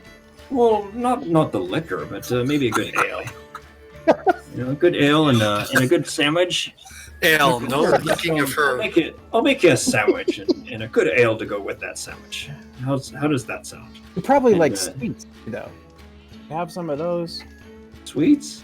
Yeah. I wouldn't think that it would be a good idea to offer the girl sweets, because she may wonder what you're thinking about her. So, a good sandwich and a good ale for a good strapping young dwarf woman. Yeah, sure, she's really strong and talented and pretty. Oh, I'm excited. No, I think the best thing would be to take her a good sandwich. I'll make you one right now. You can take to her, and you can go to your dad and get a good solid ale to take to her. Okay, I'll do that. That sounds great. Make sure and wrap it pretty for me, though.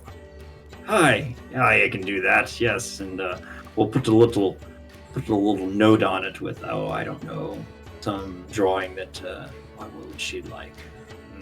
Something dwarvish. Yes. Of course. Yes, we'll find something that works well with that. Okay. All right. So she's wrapping that up. So back to the tattoo. So Fleegan, tell me what kind of tattoo you're getting. Oh, that one's pretty simple. In Gnomish, down the left arm, always keep your eyes behind you. Okay. And he looks at you. So in Gnomish, I write this thing with a tying the letters together, maybe as they look like a string of eyes. A string of Interesting. eyes? Keep your eyes No. behind you. No. No. Keep Just one eye tattoo some behind eyes you. in the back of your head. Just tattoo eyes on the back of your head. Just written in Gnomish. That's all you want. Just written in Gnomish. Okay. Well, you're gonna That's have all to. I need. All right. So you kind of describe to him specifically what it needs to look like. You kind of draw it out for him a little bit, and he looks at that and he sits down and you begin to start the tattoo, and they strike up a little bit of chit chat. And while he's doing that, he says, "Oh, those shiners, a bit of ruffians they are. They think they run the town. They've been trying to hone in on or move in and kind of bully us around, and as we've tried to set up our shop, and a bunch of thugs and thieves, if you ask me." So, Yeah, we ran Seems into to be the some of consensus. them too. And they were kind of, well, they're not good people.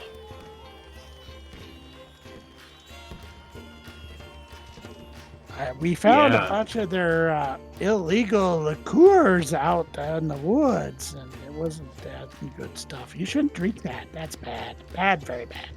there's some guys over. Some of these guys, they look like some unsavory fellows over near the west side of the carnival. We just noticed today, and they seem to be selling some drink, and a little bit concerned about that. But along with that, I don't know. People say that the Council of Neverbor is bought and paid by them shiners, and I don't know. We don't. After you guys are all gone and we're done here with this carnival, I think we're going to head off towards Pronandal and set up our tent that direction, because I'm done with this Nevermore place and the whole thought of the shiners, and I think they just run this whole place. I think they got it cornered. They got the council in their pockets and everything. So Yeah, this place is really, really, really kind of bad. I think it's cursed. There's strange things going on. There's like snakes attacking people and bears attacking people. Spiders attacking people. Even then, I heard some hunters found a body in the woods just south of here. So yeah, I guess it is probably a cursed place. A couple days ago, before you all set up camp. But Well, that's the good. constable, he's kind of keeping it under wraps. They actually say that the corpse had a hole in its chest and it was missing its heart. Oh, wow. Yeah, definitely a cursed place. I can't wait till we pack up and get out of here. So. And he finishes up your tattoo, and you look at it, and it's actually just exactly like you would want to be, if not even better. And you're pretty excited about that. You didn't even have to pay a dime for it. You just took care of some items for somebody special at one time. So Theros, what would you like? We're getting 2 tattoos on either shoulder. One is a rampant bear facing forward on the left side, and the right side is a giant spider, like the one that we destroyed. I know exactly what you need. We shall make this work. And he begins to work on your tattoo. So Gror, the sandwich is ready. Your mom kind of pats you on the head and says, "Good luck to you, son. Make us proud this day." And you want to go get an ale and Will do, Mom. I'm gonna go straight to Dad. you go do it, Beaver. Bees or whatever they called him. Go get him, champ. Don't forget the arm squish. You know the. Yes, that's exactly what I did. If you could have seen me on camera. While Theros is getting his tattoo, I'm going to go over to Kimber and Kenna and tell them about the bad liqueurs to the west being sold by the Shiners, and we should investigate. Definitely. If it's the Shiners, we need to crush them. We heard that ale is bad. They're gonna poison people. What's the town called that we're by? Nevermore. Never. Okay, I just wasn't Nevermore. sure. It's like, no, I'm thinking of Edgar Allan Poe. I just wasn't positive. Yeah. Yep, that's exactly what you're thinking. More importantly, though, what do you think? I'm thinking for my first tattoo, I need to get Kismia's symbol. I mean, that's just seems right. That seems appropriate for you. And then I'll get that serpent, and then maybe an anchor, like on my chest. I'll pay for the anchor if you want the anchor, my friend. Fleekin, that's not very reassuring, the idea. I need more to drink, but not that Shiner stuff. It's all been planned. While you're getting your tattoo, they strike up some more conversation talking about people who had been gone missing on the road between here and Pronendal. And, though we're heading that way in the next day, we best be careful. They said the rumor is that a whole family from Nevermore just disappeared without a trace. Keep hearing about disappearing on the road. Yeah. I wonder. We didn't see that many bodies down in the spider caves, did we? We only saw I remember like 3 or 4. I definitely don't think there was more than 4. Yeah. And they were not missing their hearts. Oh. What does that mean? I don't know. So his wife says, I was thinking about what he was saying about the Council of Nevermore being, paid off by the Shiners, and I don't know. They seem like they're good men and women. Sometimes the folk can be a little too critical of them. I think they're just trying to take care of the town, and whether or not they have somebody who helps them out with that. Well, I think that's really their choice. So, conversation about that, but there's that. And Gror, you go over and you get your ale from your dad. Do you talk at him at all, or do you go over and take that to what's her name, Tiana?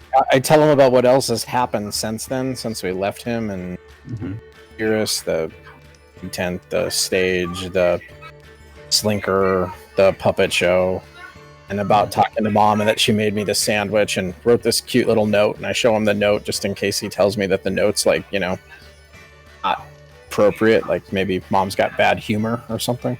And then I tell him that she said I should take a special ale or something to her. Ask him to. He think that's all a great idea, and is get you ale real quick and cheers you on your way, and is encouraging about all the things that he's heard about you today and the things that you've done today. So encourages you on your way to go see the girl.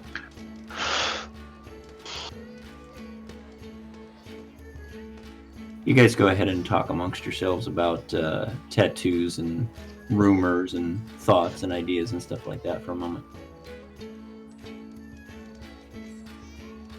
I'm not sure about what to get if I should get a tattoo. I vote for an anchor. No. I'm not a sailor. There's no reason for me to wear an anchor. How about intertwined Give to the blades boys. in a whirly fashion, since you're a spell dancer, with those blades?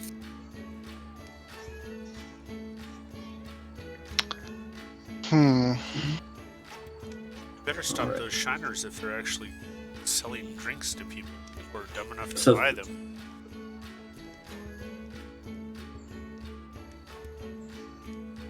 Not a bad thought. So Theros, he finishes up with your tattoos, and after talking with you for a little bit, looks over at Kenna and says, "Well, you're up next, Dancing Blades. What is it that you're interested in getting now?"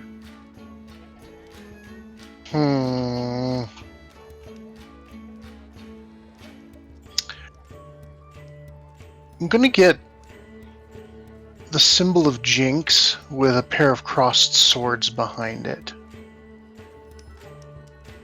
And I'll get that on my yeah. left shoulder. Left shoulder blade. Splendid, splendid. Yes, yes, we shall do this. And so he goes to work on that. And while he's working on that, and you guys are continuing to talk, there's something else here. You hear him say, I'd heard some thief has been knocking off estates of the wealthy folk around here. The constable thinks it's some sort of half-elf or maybe even a human wench. But let me tell you, whoever she is, word is she's got a lot of loot. I'll tell you that right now. So, while Was you guys are getting- the woman that tried to rob our gambling master there, was she half elf? Yes. Ah. Interesting. All right, Gror, you're up. So you head on down over to Tiandra's tent, the glass blowing area, and you see her in there working away. Tell me what you Checking do. for roots everywhere. Okay, give me an investigation check. Thing. Give me an investigation check there. Look out for the table where you're looking for those roots. Or a tree branch. Oh no. Yeah, you're able to find a nice clear path right up to her tent. So tell me how you interact with her. He walks in and looks for her. Is she near the door, far away? She's over putting some of her wares up on some shelves. It looks like she's starting to pack up because it's getting towards dark. And looks like she's getting everything kind of packed up for the Is there for any the sign? evening. Is there any sign of my collateral damage from earlier attempts? Or? There's pieces. No. Tiny pieces and stuff on the ground that that would be kind of hard to pick up because they're intermixed with some of the dust and stuff like that. But for the most part, she's got the major portions of it cleaned up and is putting things away. And she doesn't seem to notice you as you approach the tent. Stride over to her, holding the sandwich and the ale. Hey, hello, Tiandra. I've come back to apologize for the damage I did, and I would like to help you with, packing or anything else I can, and brought you this meal as a sign of my thanks. She jumps in a startle because she didn't see you coming as she kind of turns around and looks at you and is surprised, actually, or the look of surprise on her face, and then she kind of gives you an inquisitive passing look for a moment, and then looks around to see if there's anybody around, and goes back and kind of smiles at you, and she says, sandwich in an ale, you say? Of course, the finest. I brought them to you and hope to perhaps be able to see you some more this evening and make up to you the damage that I've done. I'm sure I can't help with anything. Honestly, I feel terrible. Give me a persuasion check. If you have inspiration, you might want to burn it. Yeah. Inspiration shield. for sure. The shield. Use the shield. Now use the shield. Well, I don't know if he had inspiration or not, or what, but I do. you use the inspiration, not the shield. Last time, yeah. Well, Okay. I had it already on my sheet. didn't think the shield gave me inspiration. I thought it let me have it on a save. It has on a saving throw. So yeah, you're gonna need to use inspiration for this one. Yes. It's gone. Okay. For you, talking to any girl, especially this one, is a saving throw. Absolutely. The other number was that high, honestly. So you go to speak, and just as you begin to speak, you just go blank. I mean, your mind is just blank for a second, and there's this long, awkward pause as you immediately then expertly change that pause into a more, not seductive, but more suave moment of communication. Hey, baby. Where that pregnant pause turns into more of a suave demeanor as you represent yourself, and you kind of puff yourself up a little bit, and you hand out the sandwich to her in such a way and that is quite enticing. And she looks at it and she says, "Wow, it has been a long day, and even after the tug of war of which you were quite impressive. I could go for a bit of a sandwich. What would you think about coming out back over here and having a bit of a picnic, shall we say?" I would be pleased. So, well. Hey, babe, you blow glass here often? Blow something. So she goes over and she moves her booth flaps closed and gestures to you to head out back of the tent there, and give me a perception check, please.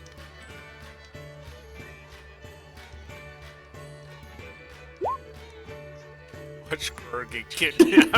Oh my god. What? Clueless! Gonna get So Grower is just beside himself with awe at the fact that he expertly was able to completely change her perception of him, and the girl of his dreams is all of a sudden quite interested in him and inviting him to have a who knows what, but he's pretty excited about this, and to the abandon of noticing any other particular warning sign that might be there. And he follows her out back behind her tent. Let me go down to that area. So her tent was this one we were talking about. So she leads him off over into kind of this glade over here, back into the trees a little bit, where it's kind of nice and quiet. Sits down and motions him seductively over to kind of nestle up close to him, and she you do that?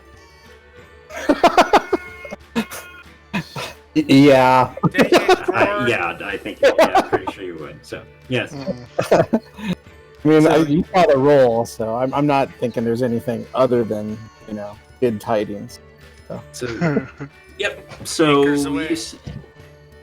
you sit down with her, and she unwraps the sandwich, and as she's doing such, she's making various, shall we say, touches to show you that she's quite interested in what's going on here, and interested in the sandwich, interested in the drink. And I'm going to spill the beans a little bit. You actually don't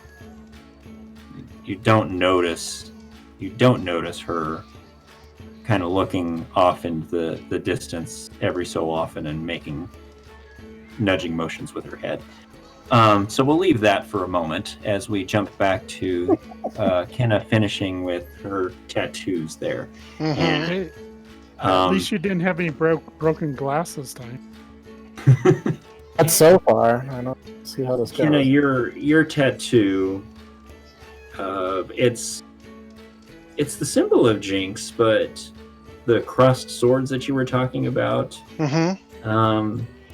didn't quite exactly come out the way that you would like. They look more like crossed legs over something.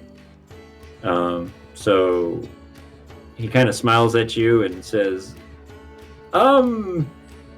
Yes. Just wait a couple of days, and it'll come out fine. It's with some people's skin, sometimes there's a little bit of scarring that happens right off the bat, and it'll look better. Trust me. Does that seem to be a complete fabrication from Give him? me an insight check, please.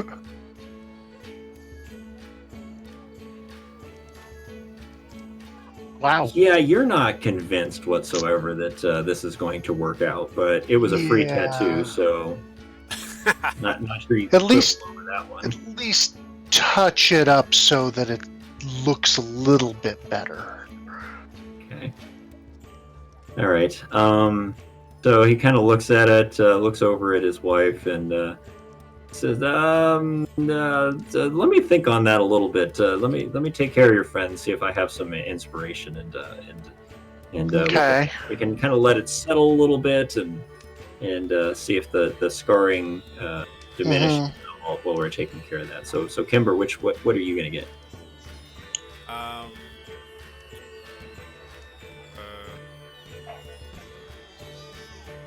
His tattoos earlier better than that one?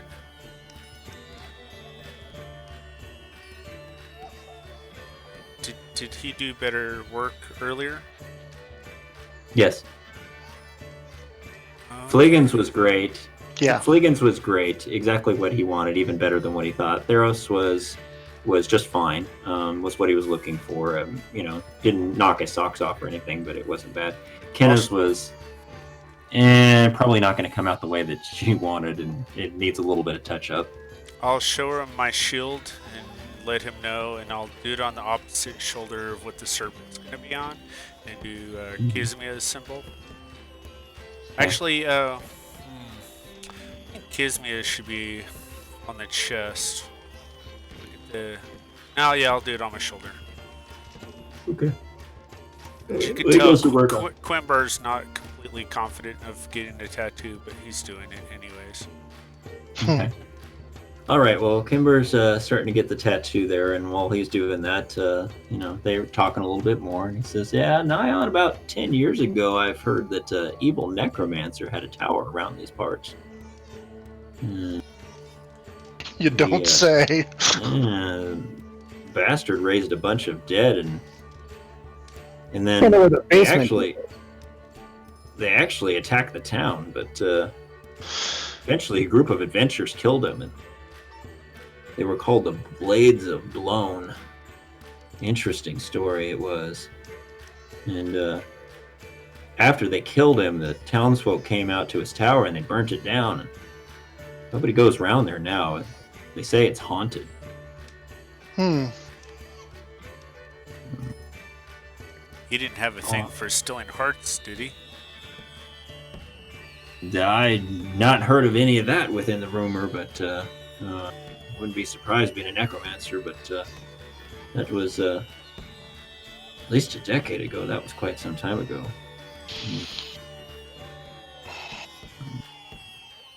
So he tells that tale, and you guys are kind of discussing that. And while that's happening, Tiandra is finishing up her sandwich and drinking her ale, and she's actually making the moves on you. So what do you do? You're talking to Gror, right? Just want to be sure. Gror. Yeah, okay. Yeah. She's no, she's suddenly with. She gets around. Yeah, I don't know, Theros. She's get down. She really liked that sandwich and that drink, and was quite impressed. For Kenna.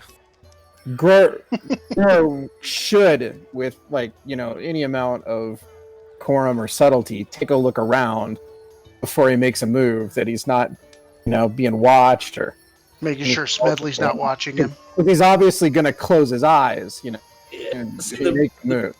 The problem is that considering the natural one that you rolled, I know. Yeah, he would have a sense of the ability. So what you're saying is he would normally have that sense, but you agree that he doesn't. No, I'm saying it's up to you. Yeah. No, no. You say I don't. Go ahead, kiss the girl. Yeah, no, you're ready to dive in and have some dessert of your own.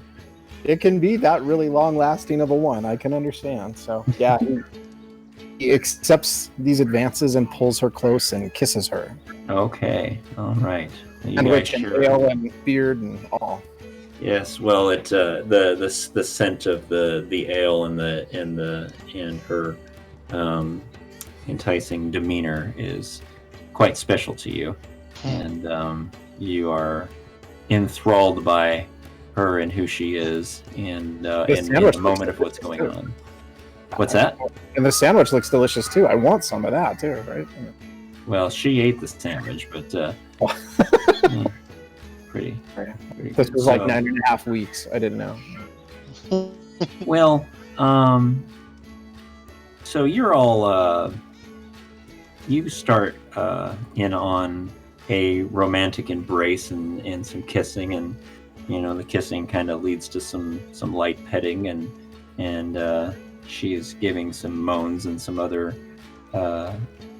noises which show that she's enjoying it, and you do not notice, but from behind a tree, a couple individuals step out. I was hoping it was just the slinker looking for more seeds. Damn it.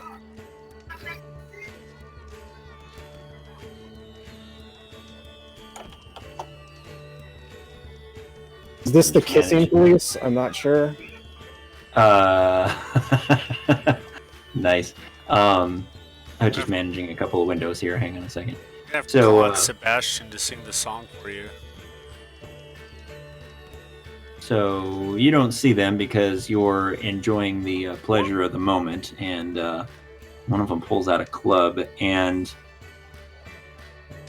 apparently was distracted because at that very moment you were reaching around to unbutton the shirt, and as you're unbuttoning her shirt and she's showing some skin, he seems to be distracted by the skin and swings wide with his club. Is there God's name that really likes that?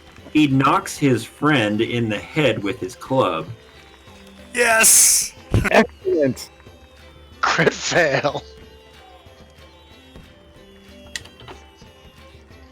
And you hear a thud coming from behind you, and what the fuck was that? What the hell is going on here? What do you do? He releases Tiandra and kind of pushes her behind him to protect her and draws his axe. Okay. He says, I don't know who you fools are, but you're surely going to regret interrupting this. All right, roll initiative, please. A missing perception.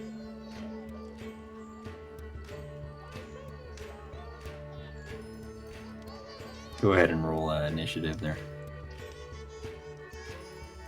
All right. So with that, with the surprise and everything that happened, you get the jump on them. So you yell back at them. Is there anything else you're going to do, or are you going to attack them? Well, I mean, I saw the other one swing me, right? Hit the second one. You didn't see the other one. What happened is that you heard the one swing and hit the other one, or you heard the one hit the other one in the head, and he started.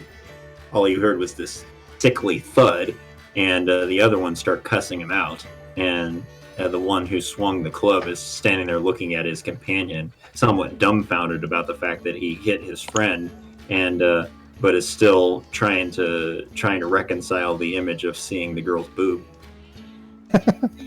So, is there any, familiarity with these two? Have I seen them at the tug of war or in the tent, or never seen them before?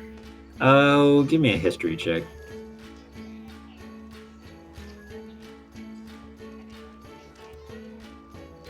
They do not look familiar to you. Maybe you have seen them because there's lots of people around the carnival, but they look like, not the most upstanding individuals. Probably the lower class of the townies. They're humans. Yes. And I can at least draw the conclusion that the other one hit the second one, and that They were approaching me from behind. They didn't just decide, let's both stand by the kissing dwarves and fight. And that's not unnatural. Yeah, give me an insight on this one. Or perception, whatever. Insight or perception, your choice. Yeah. Yeah, you just used that yeah, they tried to jump you and he got distracted and hit his friend for some reason, although you don't know why. Right, so now I feel like I'm free of that first one that I rolled, or at least have some idea what's going on. Yes. Oh yeah, you're free of that. I still don't think she's involved in this because, boobs. No, you don't think she's involved in this. You feel like you're getting jumped. Attacking one that hit the other. Still holding a weapon in front of me. Yeah, they both have clubs. Or finish off his buddy. The other guy didn't go down either, right? No, he just got knocked in the head and he's kind of wavering a little bit. He's upset. He's cussing out his friend. Well, so their attention kind of turned off of you for a second and on each other, actually. I'm taking what I think is the more noble route and attacking the one who tried to hit me. Okay. And I assume I don't have the shield out. I wouldn't have time to do that. So, one-handed battle axe attack. Yeah, that would be fine. Lethal or non-lethal? I got jumped. I don't know. I'm chaotic good, so I think that this should be pretty much lethal. Okay. Draw blood. And you do draw blood. Most definitely. Ouch. Go ahead and roll your damage, please.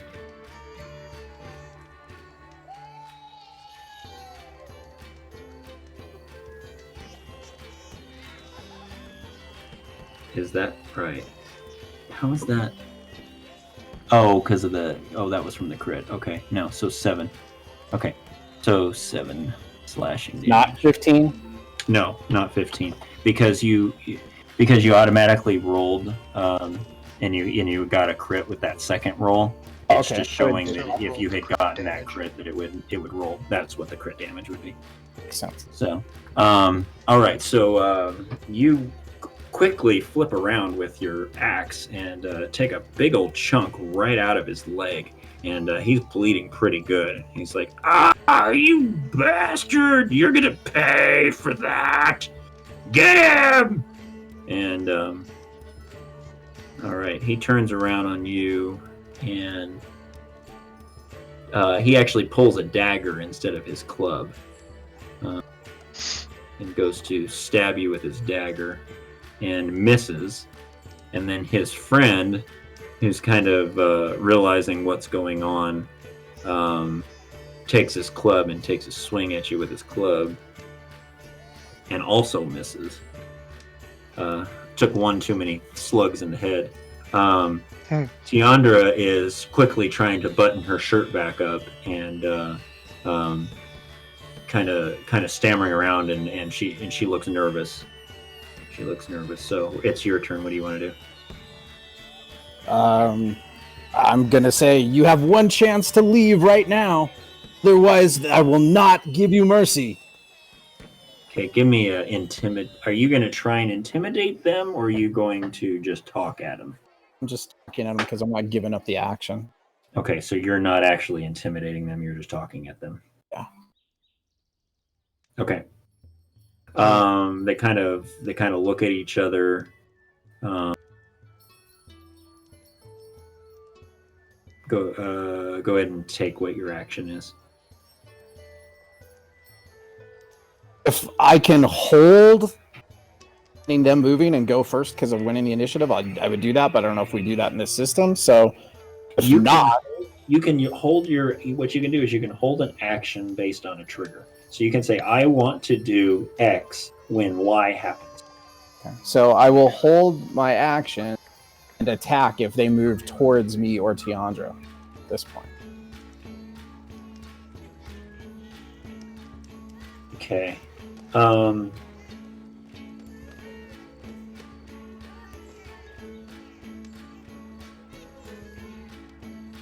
They evaluate the situation and realizing that you're maybe more of a match than they realize that you might have been. They like they take a step back, both of them. So they take a disengage. Basically, they'll take the disengage action, so you don't get an attack of opportunity, and they take a step back on their action. So I guess it's back to you. They did not make an aggressive move, so it's your turn to decide what you wanted to do at this point. So keeping my eye on them, I'll help Tiandra up kind of beside me. Okay. All right. I guess. Okay. All right.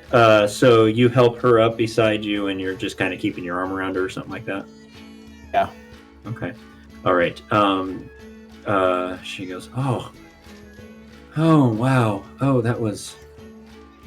I've kind of lost the mood on that one. She's kind of swooning a little bit, not really sure what to think at this point. So that was your action, and now we go back to the top of the next round, and you actually get an action again because you're over the initiative. So what do you want to do next? Are they moving at all, or did they just only step back the one? They just took it. They took the disengage action. They took one step back, so they moved back about 5 feet, and they're brandishing their weapons, kind of waiting for you to do something. So I'm gonna. But it seems as if they're trying to disengage from you, like they're not sure that this was a good idea. I'm gonna start yelling, as opposed to just at them. Thieves and cutthroats! Thieves and cutthroats! I'm under attack back here. Okay. All right. And are you going to take any sort of action? I'm gonna hold my action again. That if they step forward, I'll attack that one. They take off running into the forest. One of them's probably limping. Yes, one of them is limping. Yes, but they take off running into the forest. Do you pursue? Oh. Okay. All right. So you run away. There is a commotion from the yelling. Your companions, hear the commotion as well. What do you guys do? He's finishing up the tattoo up there. I have a feeling Gror's going to be limping too. Totally the opposite at this point. Making moves on her, and then I'm kicking butt. Easy. Okay, so what do you guys? What are the other guys doing? They Sitting still. I don't want him to ruin my tattoo. Good choice. I will head in the direction of the commotion. Okay. Same here. All right. You guys are heading that way. Before they arrive, Gore's gonna look into her eyes and say, "I'm just glad you're safe." Give me a persuasion roll, please. All right. I'm out of inspiration. Yeah, you're a little you're a little shaken up because of what just transpired, and so your statement is a little wavery. And to make a long story short, she's no longer in the mood. She's kind of coming to her senses that though she is a dwarf, she is a townie, and she's respected as a blacksmith or a glassblower in the town. And maybe this wasn't such a good idea to get involved, and so she kind of pets you on the shoulder a little bit and lets you down easy. And pretty much tells you that she's not interested at this point, and this probably wasn't that great of an idea, but it was a good sandwich and a good drink, and thanks for that. So, welcome. You just got denied. It was a good story for me to tell my friends. So she kind of buttons up a little bit left, puts her hair back up in a braid, and heads back over to her tent and closes up for the night. And Don't feel bad, Gror. It's pretty much her fault. I mean, she could have just closed up tent. Everything would have been good. I get second base. I don't know what you guys are talking about. You. I mean, I got action over here. So, I Gore's expect back over here by That will expand in the storytelling at the fire. I might get to third. We'll see. I don't know. Something was expanding. So It wasn't 2 brigands, it was 50. You mean So two? whoever headed down to Gror can head down to where he's at right there because he heads back up this direction. You can go up and meet with him. Kimber, your tattoo is done, and it actually came out just fine. And so probably the better thing would be have you all kind of join up together down there in the Sellers Row area. And we'll move on from there.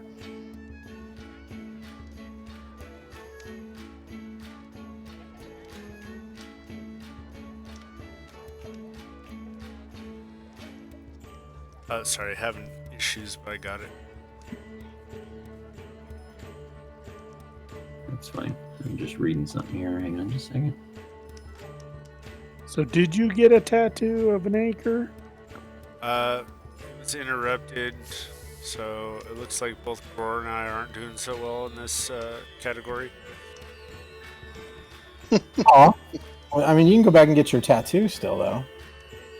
If anybody else wants to, we can. I check think with we the guys. need to check on the shiners.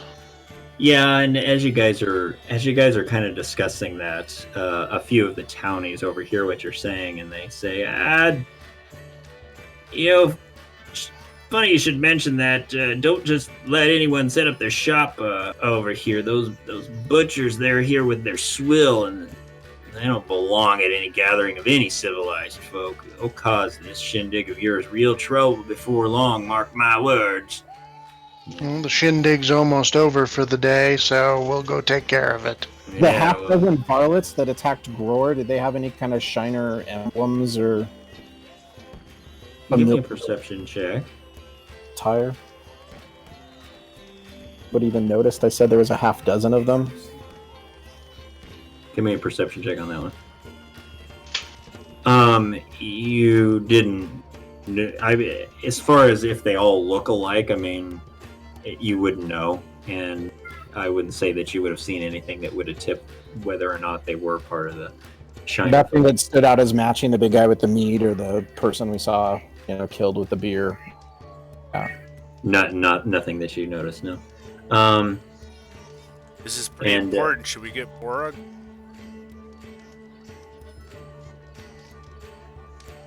I would think it's not very I think you guys have done this. I think you guys have done this enough to know. This is something that is well within your purview as Security. Security, yes. I'm not worried about our capabilities. I'm more worried about the fact that these are the shiners, and people think that they have others in their pocket. Plus, on top of that, they're townies. And after all the omens that we've seen, I'm a little bit worried about causing trouble, because I have feeling. That's why I wasn't really trying to kill those guys either, in case of that conflict. Still, Yeah. I think we needed a dead body. I don't think we'll be so lucky. I have a bad feeling about this. Well, it is something that we've been asked to look at, so. Right. Well, you guys recognize right over here in this area, back to the south of Sellers Row, if you're zoomed out enough to be able to see where I'm pinging the map. You can see the stand that they were talking about and that you heard about, and a pair of locals looking even rougher than the other people of Nevermore are leaning against a dead tree next to a large stump with an assortment of ceramic jugs arrayed on top.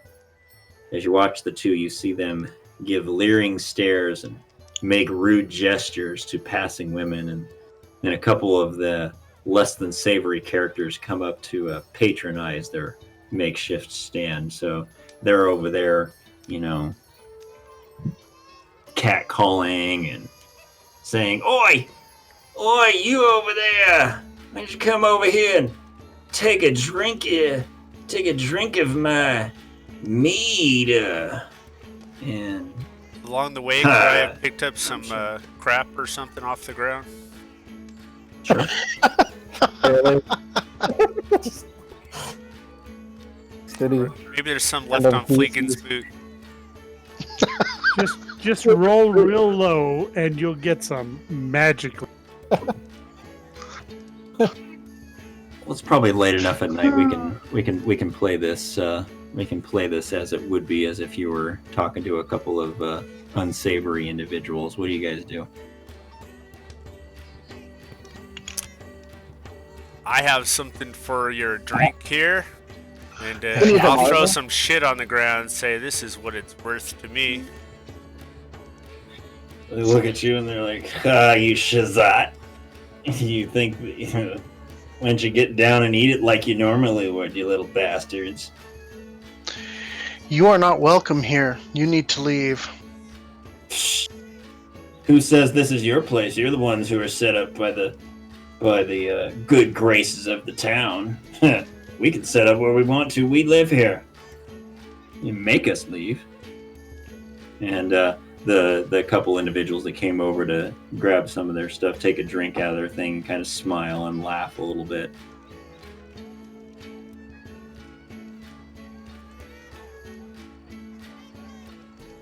You want some? I give you some. And he holds out a tankard that he poured some of a jug into and hands it out to one of you. Who does he hold it out to? Theros. You big man.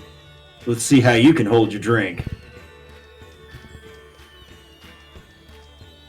I bet you he thinks On the ground and with an intimidation, yell at him.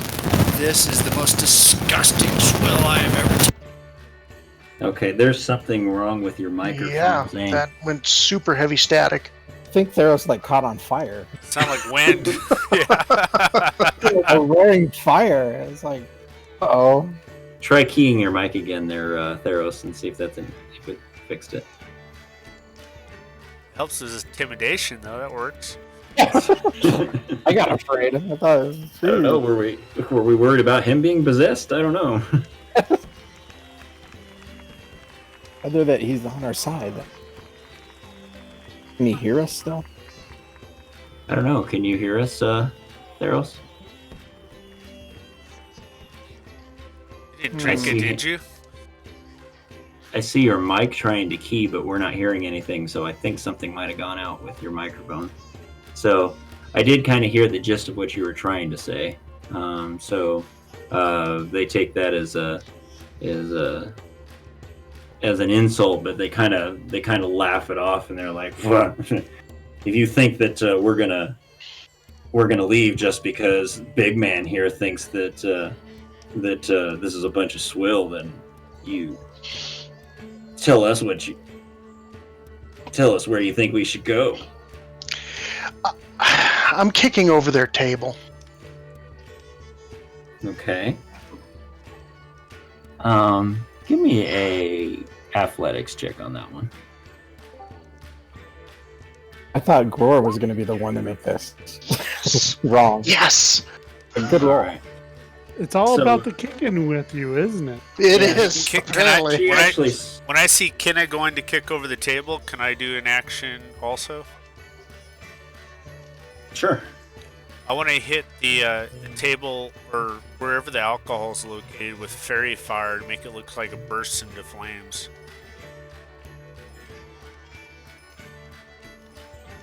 Okay. So as she's kicking it, you make it burst into flames. Yeah, just as like an extra intimidation. Okay. So that's interesting. So what Kenna does is she pulls out both of her swords, sticks them in the ground, and uses them for leverage to kind of do a spinning kick, to kick at the table, to kick it over, just as she's doing that. Kimber casts the fairy fire to make the table spectacularly burst into flames, and people go running every which direction, screaming, afraid for their lives as things that are going on. And the two that were trying to sell their swill get their eyes get big and round, and Not welcome here. somewhat nervous about that. And coming towards the commotion, you actually see a couple of Nevermore guards actually come grab those guys and bring them down here. They're not good.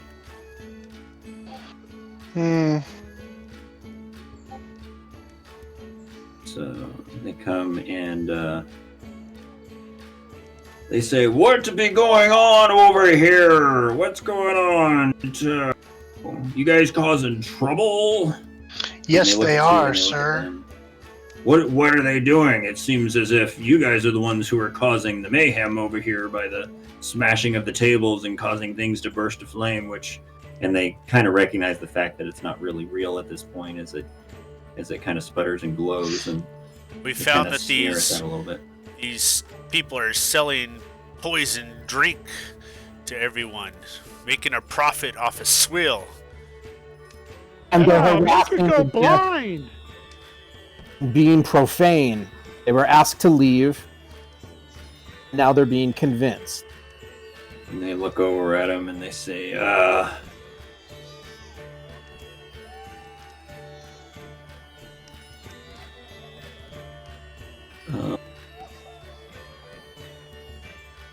Are these the same two guards we saved from the bear?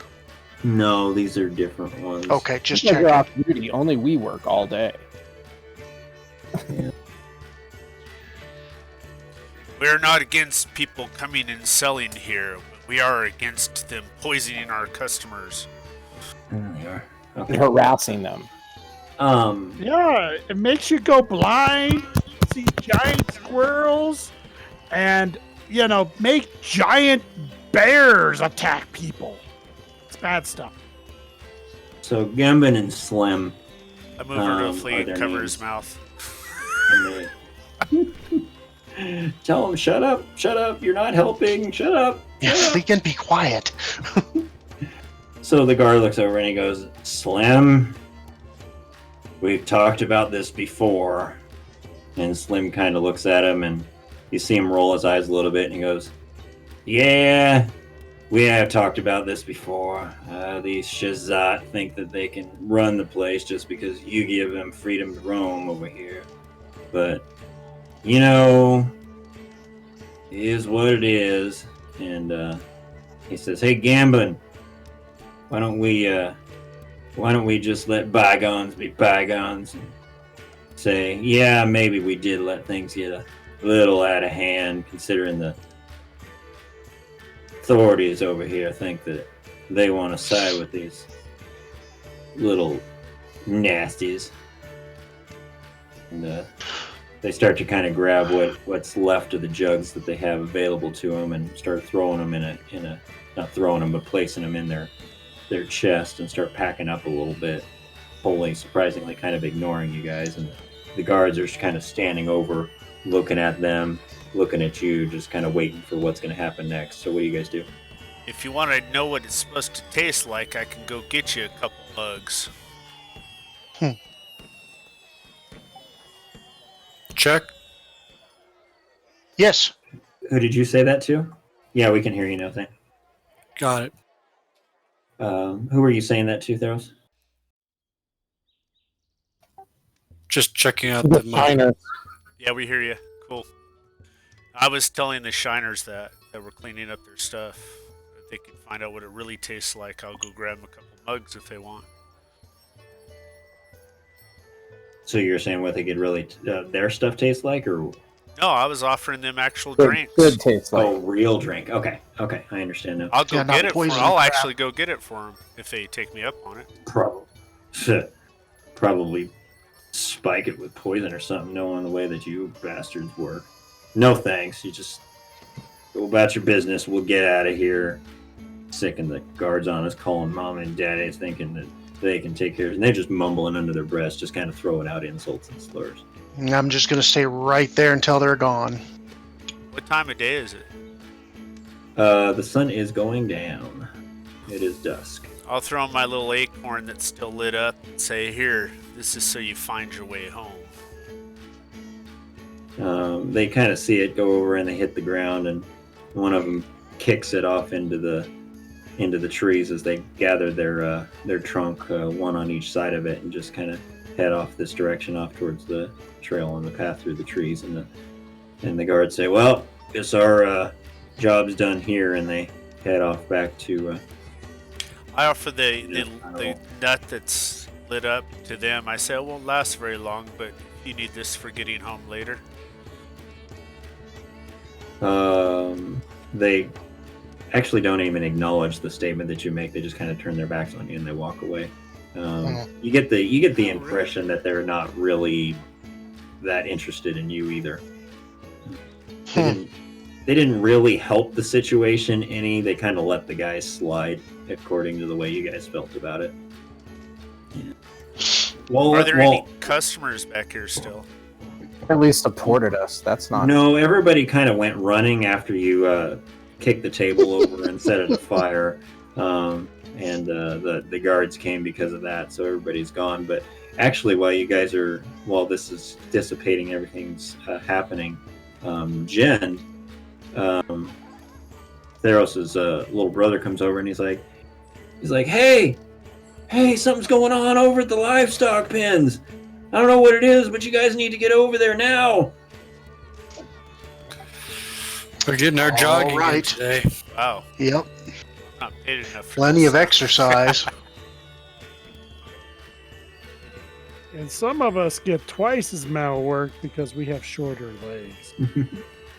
Could just catapult you over there.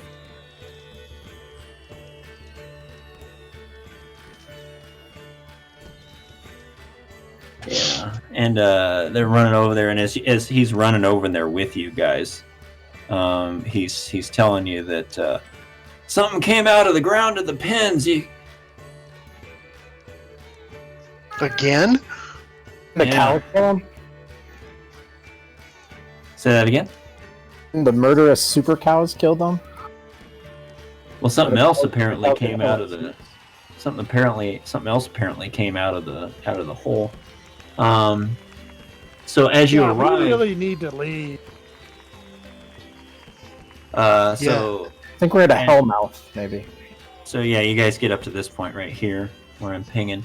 As you arrive, you see things have kind of turned into chaos. Several of the pens have been smashed open, letting the animals within to scatter in pandemonium. People are running around. Chickens are running around, and the cows are scattered, and they're jumping all over the place as cows wouldn't normally do because they're scared.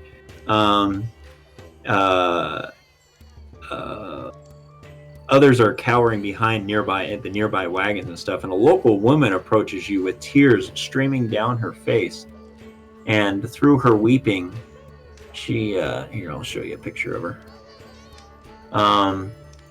Through her weeping, she implores you while pointing at the sinkhole, please, they took my daughter, they took my Emma, they took another little girl, one of yours, I think her name was Jovessa.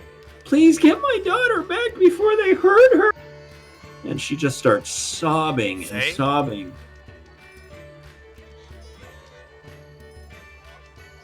Go ahead and give me a perception check. Ooh. Everybody.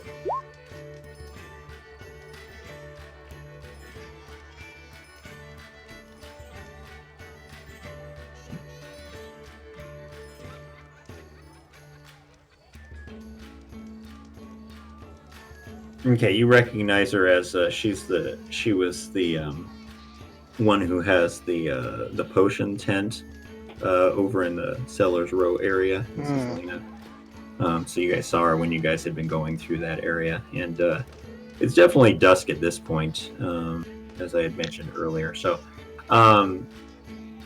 yeah, actually, a couple of you, Gror and Fleegan, catch a glimpse of a dark figure disappearing into the sinkhole, just as you arrive and you see her yelling at you.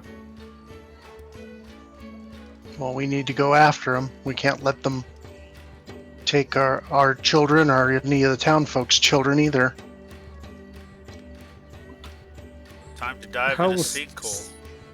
Yep. How big was this figure, relatively? Humanoid size.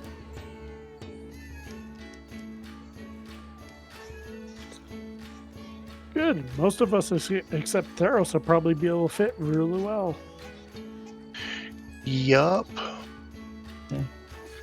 All right. So you guys heading off towards the sinkhole there? Yes. Yep. Okay. Well, you guys had kind of filled it back in, if I remember, when the snakes were there and everything. Well, it had apparently opened back up and turned into a pretty large open pit, with part of the side of it opening up into a tunnel, and the tunnel heads off into darkness. Do we hear anything like little girls screaming? I guess it's good. Give me a perception check for that. Nobody took my nut that's lit up, so I'll use that and throw it down there. And I'll direct some of the other Hanatas to round up the livestock and to let Theros' dad and mom know where we're going. Okay. So you see that to Jen, and Jen heads off towards to go tell them what's going on. You're yelling that out, and while you're yelling that out, just at that very moment, Theros was trying to listen to see if he could hear anything. And you're standing next to him. Just all he hears is He you leans yelling, down and I yell right in his ear. barking orders. Yeah. So you see this tunnel. So you throw the glowing nut down the tunnel a little ways to lighten your way, and you see that the tunnel continues away from Carnival towards the west, roughly south towards the woods, and you smell a dank reptilian scent. Oh, jeez. And it's actually kind of interesting. It's almost like the scent is it makes you a little bit lightheaded, honestly. Being that there's two kids with something possibly dangerous, I'm really not going to slow, and I'd rather be what's in the jaws of these animals than having kids be in their jaws, so I'll throw myself forward. Yeah, I'm diving in as well. Is it large enough for me to fit through it? Yeah, you guys can squeeze through. It's pretty tight, and you kind of have to move. And as you're moving through the area, I'm just gathering up your tokens. As you move through the area, you're having to kind of scrape your arms along the sides of the walls and stuff. It's definitely slightly damp down there, but you have to hunch over a bit, Theros, because you're pretty tall. The rest of you, it's not too bad as you get through, but the light that Kimber has allows you all to be able to at least see where you're going, a modicum of that. And you follow the tunnel through slight twists and turns. Should probably change the music here. Because it's fireworks in the not that tunnel anymore. Yeah.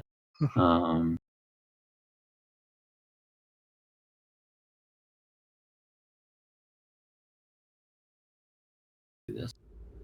All right. All right. So you follow the tunnel through slight twists and turns, and it has clearly been dug by something directly through the dirt.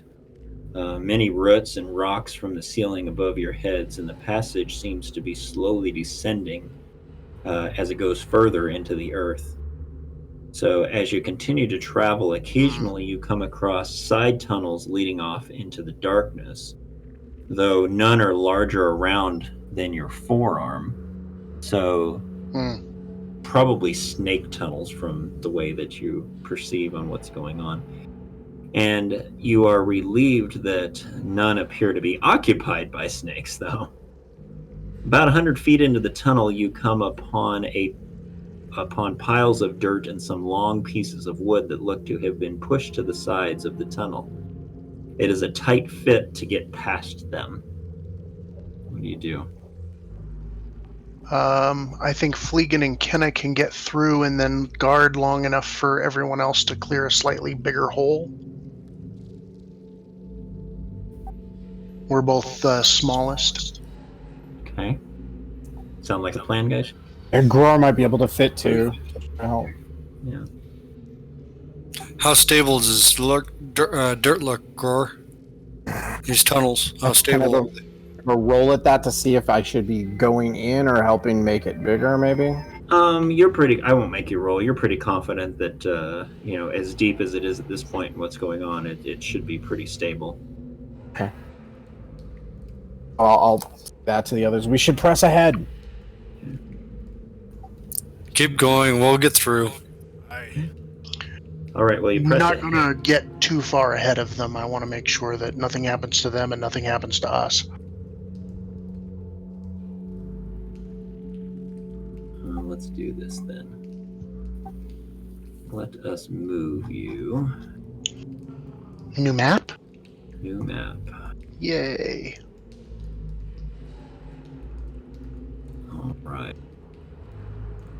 Music made me have to look around behind me. Thought I was hearing something. All right. New map. Can you find yourself on the new map? Yes. Yes. Looks rather dark.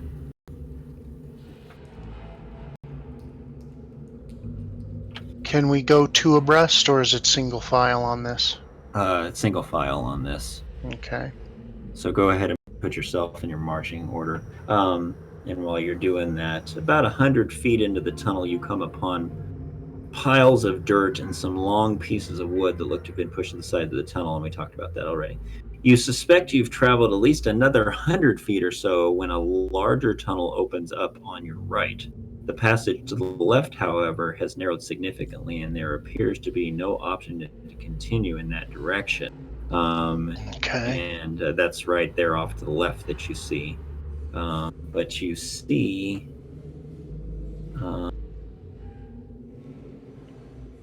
few yards. The fighter in first.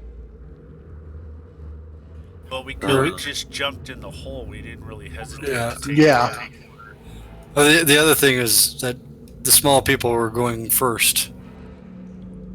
Yeah, but then you guys You moved can down a move little bit farther and kind of got yourself in order. So let me be first then. Or Gror, one of the two of us. I don't have a problem with that. Okay. Oh, I All mean, right. if we wanted the smaller ones up front, I'm fine. Otherwise, I'm whatever. I'm decent in melee and I've got spells, so So a few yards down the passage there, you see a wall of worked stone, and there's a large hole knocked into the masonry that's just large enough for a human-sized creature to pass through. and is that the little gap that we're seeing in front of us? That is the little gap that you're seeing in your picture there, yes. Okay, and then there's also a tunnel off to the left, but it dead ends, you said? Yeah. Okay. So it's clear the path goes through the. Yeah, head Right. that way, Theros. Yep, go through there. Bust through as fast as I can. Okay. So you just go barreling through into the through the hall Yep. into there. Now, Yes. I have a question for the Game Master. Pass Without Trace is a natural ability of mine that I guess I can put on the group. But do we have to be slower, or is that just something I concentrate on as we rush forward? I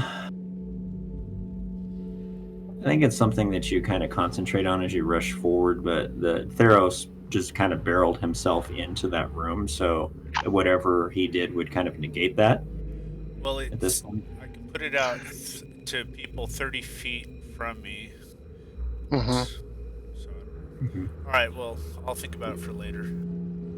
Yeah, I would probably I'd probably use that at another time at this point. Yeah, if we were going in stealthily, then I'd worry about it, but Yeah, Theros went barreling into there, so I'll step up behind him. as you push through the claustrophobic tunnel, you see a rather large stone-walled room. One wall Girls are curves to the phobic. north, away from the makeshift interest, while one directly across from you runs straight north to south. Another wall immediately to your left runs east to west to enclose the space, and the entire chamber is fashioned from blocks of ancient stone, each worked and laid with mathematical precision. The crumbling walls that runs east to west bends out of sight, heading south to form a doorway. Decaying tapestries hang on the walls, and the splintered ruins of what were likely tables and chairs sit in cinders on the floor. You nearly gag at the stench of rotting meat and damp mold that fills the chamber, and a single torch burns on the wall. As you funnel into the room, you take a cursory look around, and at first appears that the room is empty. But after several moments, a cluster of shapes begin to stir in the shadows. A familiar hissing reaches your ears, making your skin crawl, as a cluster of huge snakes dart towards you. A waft of sickly sweet scent reaches your nostrils as dark green, ragged, scale-covered humanoids lope towards you out of the gloom. And I am going to show you this picture. Sounds entertaining. And everybody roll initiative, please.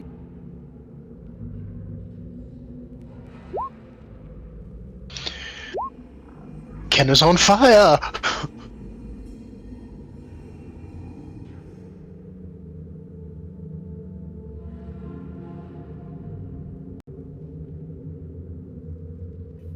Your torch moved by the. Oops.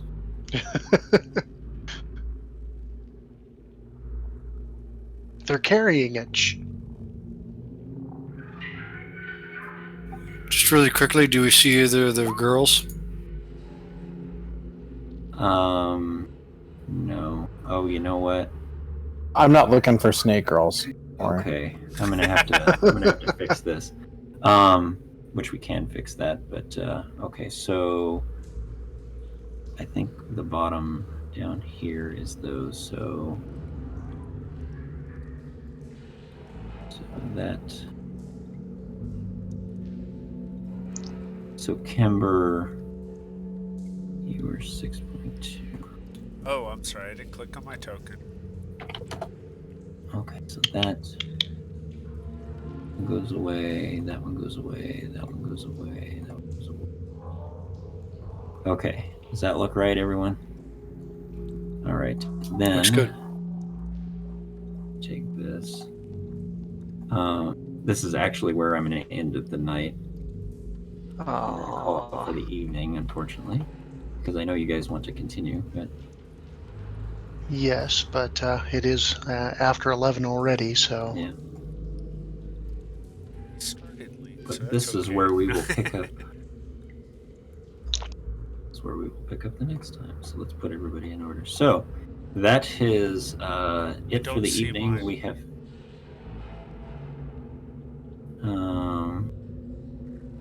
You don't see your initiative? Not on my screen, I don't. You may need to make the. You may need to stretch and make it a little bit longer. You can actually grab the edge of the initiative order and make it a little bit longer. I'm not seeing him either. I'm not seeing him either. Really? All right. Well, I'm going to delete this, and then I'm going to hit you here. Now I see him. You were. I see him, yeah. Okay. Cool. Yeah. Well, Yep. I could see him. And I Look, think- it's I think cleric he'll- initiative. All right. So, yes, you guys have found an interesting location with some snakes and other snakish humanoids that are attacking you, lumbering towards you. So we will begin next time. Well, how come they get to stand on the lines instead of in the grid? Because that's what happened when I moved them in the hole. So, they're not snapping to the grid now. They are snapping to the grid. In but- the picture, I can see some of them aren't in the squares either, so Yeah. There we go. So we want to thank everybody, and thank you guys for playing tonight. Thank Absolutely. everybody for hanging out with us and watching session 7. We will begin with session 8 as we fight these new creatures, and we will see where the adventure takes us. So we say at the end of every night, we hope that you enjoyed our program as we enjoyed playing it. So I will say, did you guys have fun tonight? Aye. Well, we are the Greater Mulmaster Beholders Corps. We hope your eyes have been opened by wonder, and as we say many, many times, may all your adventures be sticky. Good night, everybody. Good night.